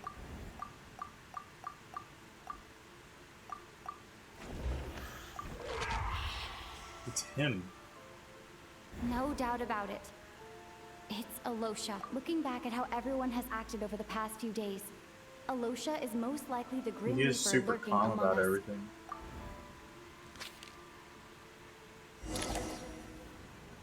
Is it you, Alosha? You were the first to discover the investigation report, and you had plenty of time to slip the note inside to mislead us. So? Surely you can't suspect me based on that alone. What if someone else found the investigation report first, slipped the note inside, and then put it back without telling anyone? There's no denying it. The note could easily have been slipped in much earlier than it was discovered. That's not all. I've also noticed that, although on the surface, Valeri, Mitya, and sometimes I were the ones taking charge of the situation, looking back now, even though you didn't say much, you were always subtly guiding everyone from the sidelines. What do you mean? You were the one who emphasized how dangerous it was outside and insisted we all stay here. It was also you who suggested that we all sleep in the same place. And earlier today, you tried to convince Patashka to stay. I don't understand why, but it was out of character. So, you didn't understand my intentions, and now you're assuming the worst. Seems pretty unreasonable if you ask me. He still won't admit it? Fine. Let's see how he responds to the most damning evidence of all. The biggest question I have right now is, if the Grim Reaper is impersonating Alosha, then where's the real Alosha? When did they switch? After the Fronts are investigating the snowstorm. That's right. This was the moment. Right at the start, before any victims had even emerged, Alosha was switched with the Ruler of Death while everyone's guard was still down.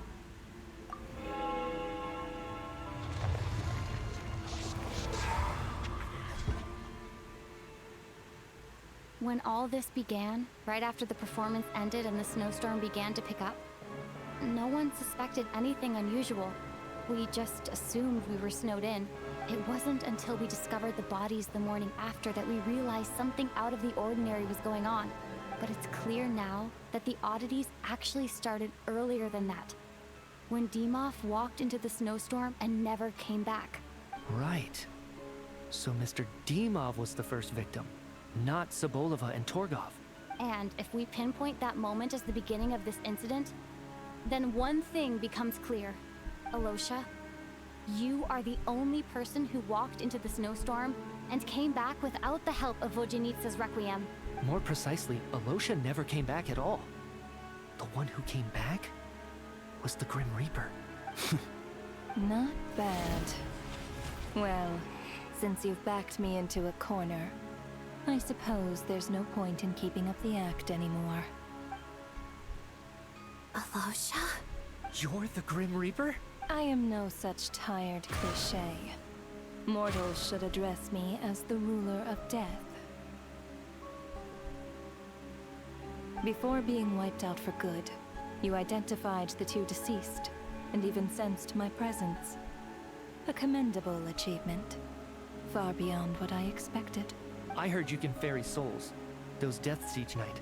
Were they your doing? Your initial conclusion was correct.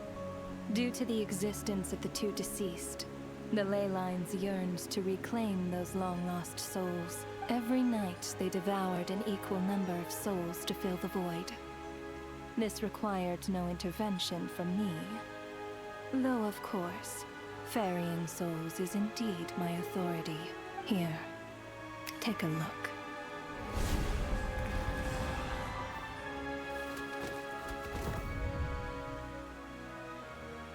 What are you doing? No. That takes care of today's two. You son Don't of a get bitch. so worked up. You are already dead, and your souls must return to the ley lines. I know we're already dead. You murdered us, didn't you? Murdered? No. Murder is when mortals usurp my authority. Death is my jurisdiction. If I require someone to die, I need not resort to such laborious methods as murder. You simply met the criteria to trigger my curse of death. I know about the curse of immortality. So there's another death-related curse too? You cursed us? When? And why would you do such a thing? So often, humans pray to me, begging to know when their death will come, and what form it will take. But few people ask why. If you must have an answer, know that death comes simply because one's time has come. So you're not gonna tell us the truth? Hold your tongue. By all rights, you shouldn't even be allowed to speak with me. Those angels from the past are to blame for the reckless renovation of the ley lines here. It's made my work on this occasion infuriatingly complicated. Work? So trapping us here, making us watch our friends die, that's just another day at work for you? You clearly have a lot of questions. Fine. As a reward for your remarkable accomplishments over the past few days, I shall answer a few of your inquiries, provided they aren't too unreasonable. After the physical body dies, the soul must return to the ley lines for that person's death to be considered complete. My work encompasses the entire process of death, including, naturally, the guiding of souls into the ley lines, with which you are now so familiar. You must also be rather familiar with Natlan's Night Kingdom, I presume? It was I who supported the creation of the Night Kingdom. It provided a convenient means of guiding the souls of Natlan. Here, too, the ley lines connected to the theater underwent some modifications. The angels hoped to make them capable of accommodating the souls of some special creations. But this actually hindered their ability to accept ordinary souls to some degree. This effect manifested itself after you died from the curse in the theater, leaving you stranded in the afterlife, unable to achieve a complete death. But if souls who die from the curse of death fail to return to the ley lines within a short window of time, they will miss their chance for good. Then, they will remain forever suspended between life and death, no longer subject to the authorities of either. So if you don't resolve this matter soon, and see all our souls return to the ley lines before long, we'll escape your control. Mitya is sharp. This must be what Renova was worried might happen, and the reason she got involved to begin with. But if you have the authority to guide souls, why didn't you just show yourself and get it over with? Why hide among us in the form of Alosha? You seek to understand the mind of a god. Very well. I'll tell you. This is a theater, and I decided I wanted to watch a show about death. That's why I encouraged you to take the events to the stage. I found myself getting quite immersed. I suppose the entertainment you provided makes up for all the trouble you've caused me by being so defiant in the face of death. There. Are you happy with my answer? Can't say I am. Really? But it fits the stereotypes you humans have about gods. Just moments ago, you were complaining about how infuriatingly complicated your work here has been. Work is work, I get it. There are times when it's a huge pain, but you just have to get it done, right? That's a rather unique perspective for a human. You are in fact correct. There is a pain point in this case. Due to the obstruction in the theater's ley lines, there is a hard limit on the number of souls they can receive each day, making it impossible for me to ferry all your souls at once. Revealing my identity too soon would inevitably have led to futile resistance, and there was a risk that any souls who chose to run would disappear. Then there was the issue of the 2 lost souls you called the deceased. The way you resolved that quandary was all part of my design. That's what I don't understand. If all of us were souls of the dead, what made their presence among us special? For centuries, they have refused to return to the ley lines, exploiting the issues created by the angel civilization to resist being drawn in. Centuries of obsession accumulated during this process. You may think of this obsession as the resentment of the dead, and in this quantity, it was a bomb that could have detonated at any moment. It reached the point where I could not afford to leave it unchecked. But the only way to fix it was to help them acknowledge their own deaths, make peace with their regrets, and willingly walk into the snowstorm. Only then, with my guidance, could they finally return to the ley lines.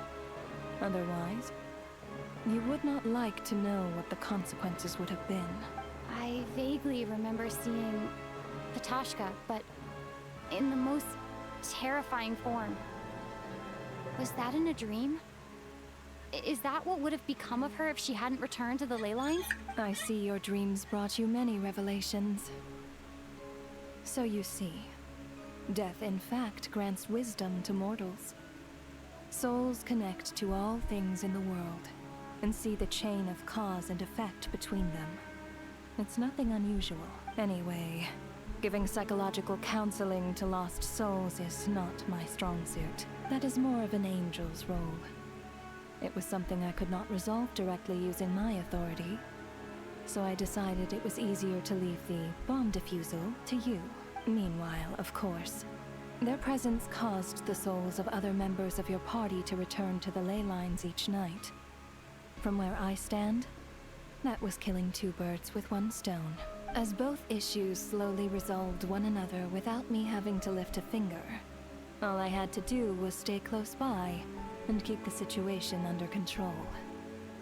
Then use my authority to wrap things up at the end. And, of course, while I was at it, I thoroughly enjoyed watching this drama, dealing with death from a mortal perspective, play out on the stage. Sounds like you had it all figured out, Grim Reaper. I just did the math. You said there's a hard limit to the number of souls the ley lines here can receive each day. It's 2, isn't it? That much is obvious, even to a fool. It's time to review this whole affair. If the ley lines can only take in 2 people per day, I need to go over the deaths from these past few days again.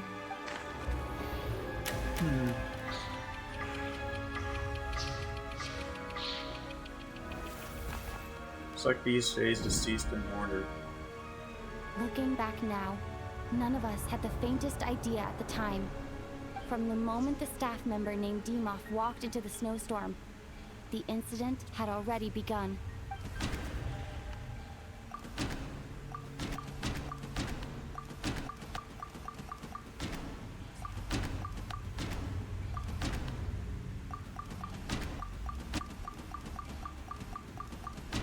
Alosha?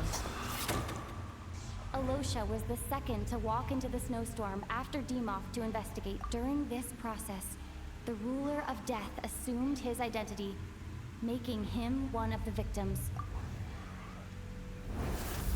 Day 2. During our first night in the theater, everyone was caught up in the novelty of it all. No one could have expected there would be victims the very next morning. Despite all the confusion, and with the help of hindsight, we finally began to realize that something was amiss with the snowstorm. Who's these 2?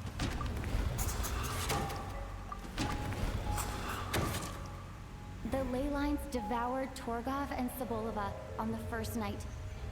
At the time, we thought this might be a murder case connected to Lelek. Day 3. Odette and I spoke a lot that night. 3 people were on watch, but in the morning, we discovered that someone had fallen victim all the same.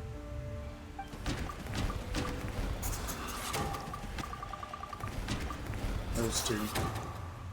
The deaths of Coolish and Ranpana caused everyone to stop suspecting Lelek. Unexplainable phenomena occurred one after another, leading Mitya to suspect that we were caught up in a supernatural event.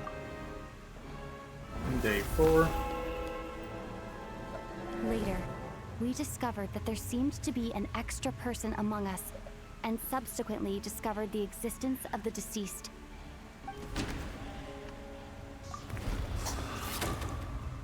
Mr. Schramm realized he was the deceased and walked into the snowstorm to return to the ley lines of his own accord.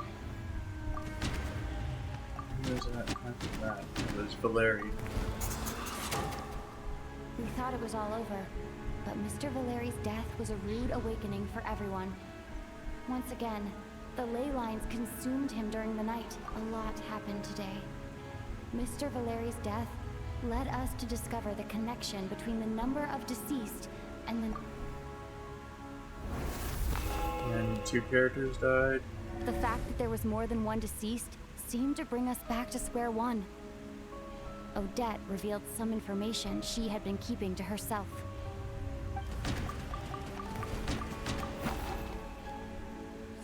Although Mitya did indeed walk into the snowstorm, that the void in the ley lines hasn't been filled.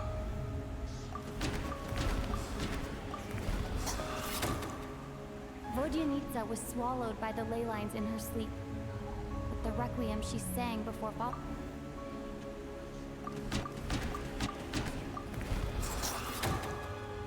As it happened, Patashka filled the void left by Mitya's return from the ley lines by walking into the snowstorm this morning. The girl I thought was Child's sister, Tonya, turned out to be another of the theater. Come to think of it, Petashka was about to walk into the snowstorm at that time, and Renova, unaware that Mitya would return, was concerned that her soul would overflow from the ley lines. That, looking back, I suppose that was an early slip-up on her part.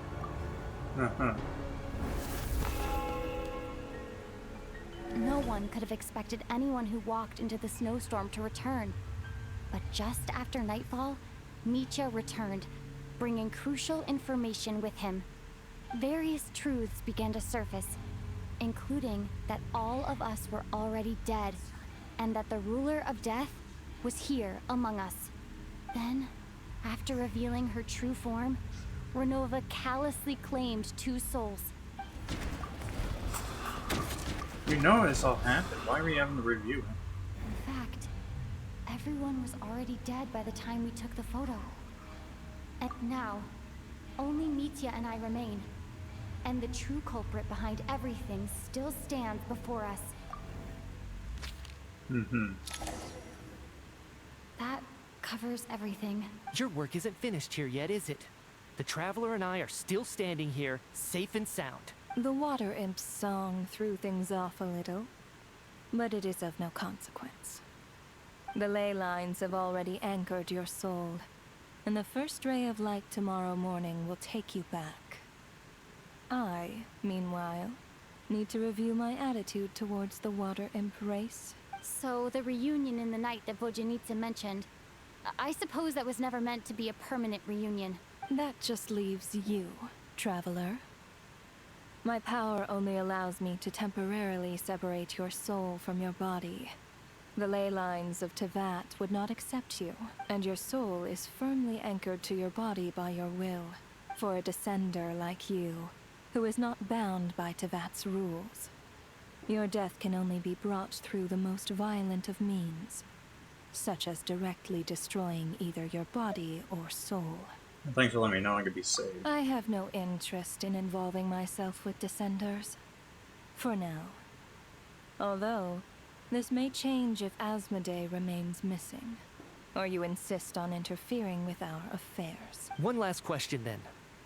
All our struggles and sacrifices here, they were meaningless from the very beginning, weren't they? Death abides no reason. Besides, what you call sacrifice is merely a concept created by humanity. To me, it is nothing more than a self-indulgent charade in the face of death. Mere mortals fantasizing that their actions could reclaim something from my grasp. A truly laughable idea. Time to fight then. Grim Reaper, you really know how to get on my nerves. I'm not here to ingratiate myself with you. I kill merely because your deaths are necessary. Oh, you've made that quite clear. But humans don't take well to being scorned. Not even by the gods.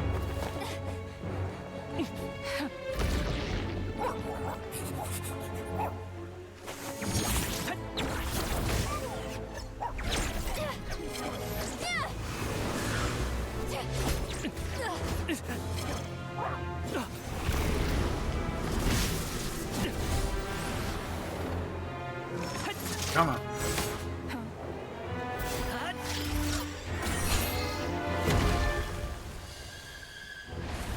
I doubt we could easily kill death like that.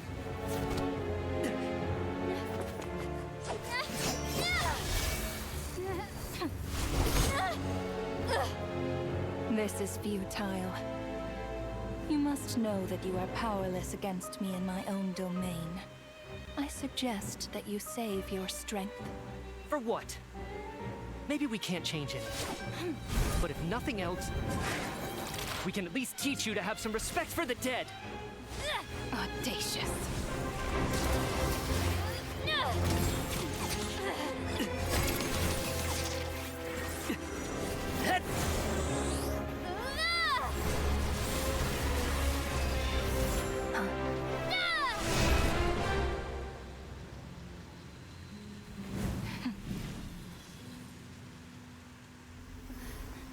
I highly doubt it was that easy.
How?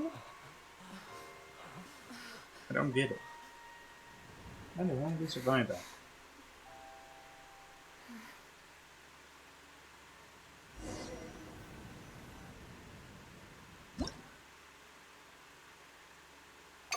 Okay.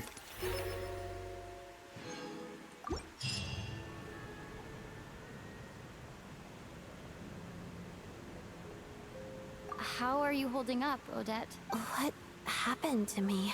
How much do you remember? What do you mean? Is the performance over? I can't seem to recall what happened. Has Odette already forgotten?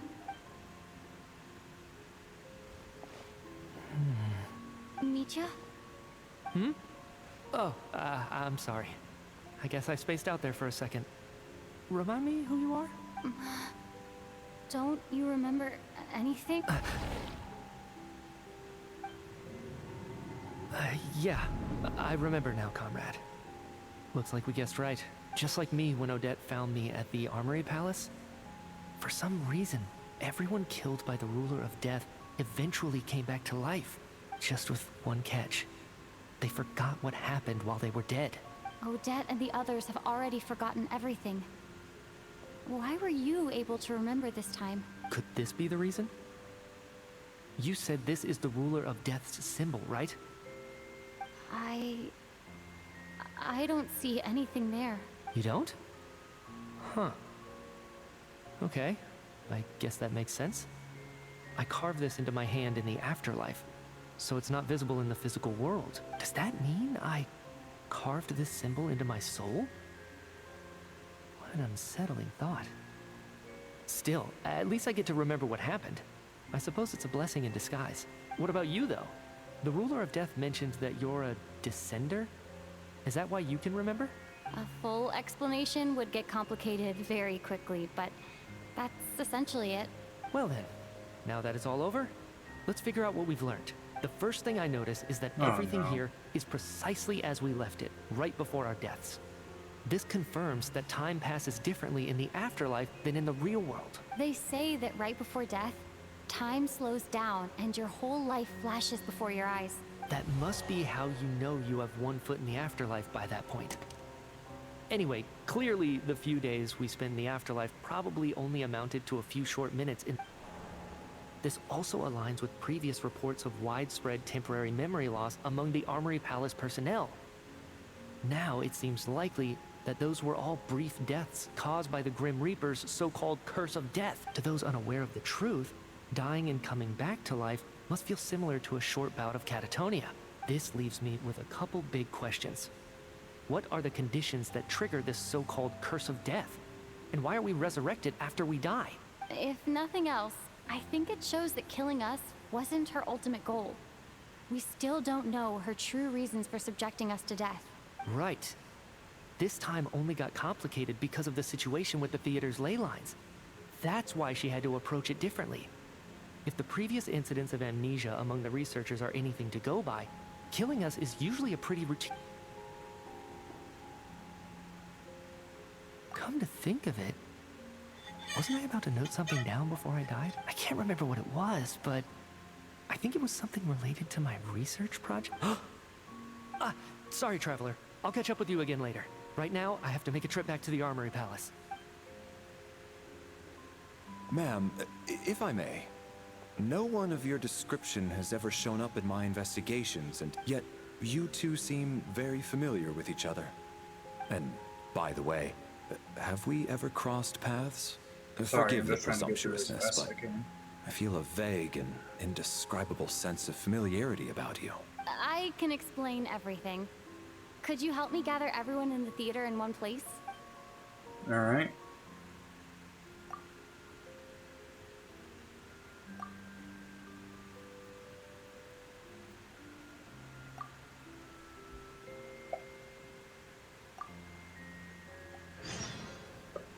Come on. Why is there so many cutscenes? I'm trying to go to sleep. So Chuganov really is going to shut down the factory.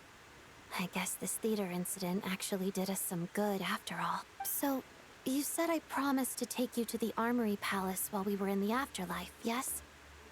I believe you. I think I even have a vague memory of it. I want to go back check Paimon Agreed. first. Let's check in on her first. The whole reason for our trip to the Armory Palace anyway is to figure out what's going on with her health.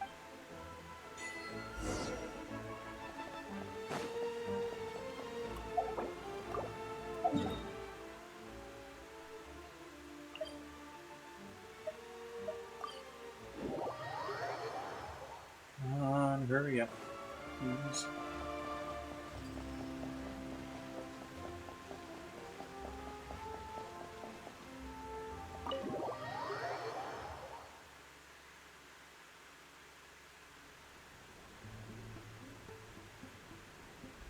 I'm finally back.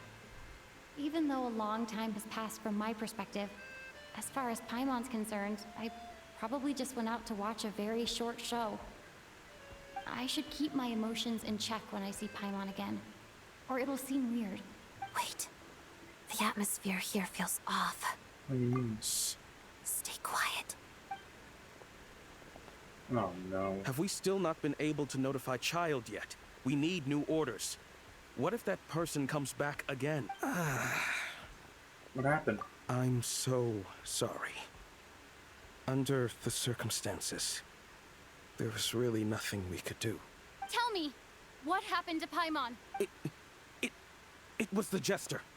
He came here in person and escorted Miss Paimon away. That He's the bastard. director of the Fatui. His authority supersedes all others and cannot be questioned. There was nothing we could do. How long ago did he leave? And what was Paimon's status? It was about an hour ago. Miss Paimon was fast asleep at the time. The Jester simply walked off with her as if it was only natural. I assure you, he absolutely did not use any force. Do you know where they went? The Armory Palace, most likely. Lord Piero, the Jester, has been overseeing the experiments there lately, keeping a close eye on their progress. Everyone in the Fatui has heard about it by now. I'm surprised he came in person. Whatever his reason for taking Paimon, he'll most likely return to the Armory Palace first, which is exactly where we were headed anyway. Then lead the way, Odette. Let's go. Okay, let's go. I was not expecting this. It's just up ahead. Quick, let's get inside. No, I'll go alone. You know I'm planning to force my way in.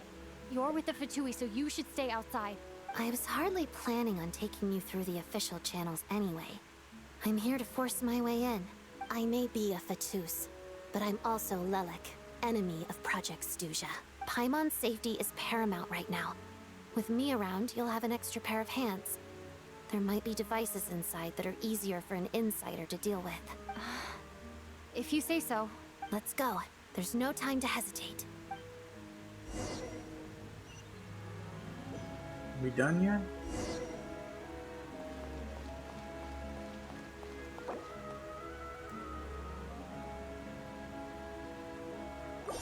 Alright, you know what? Screw it. I gotta go to bed. I can't do this. You know what? Tomorrow, then?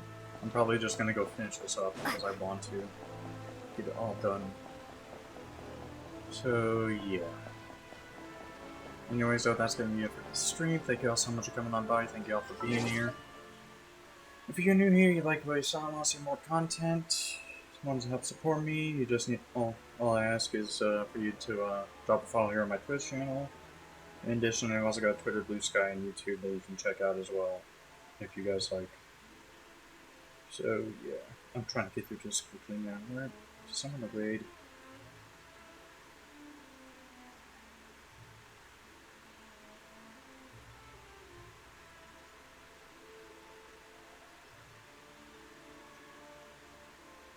Fetch. No, no, no.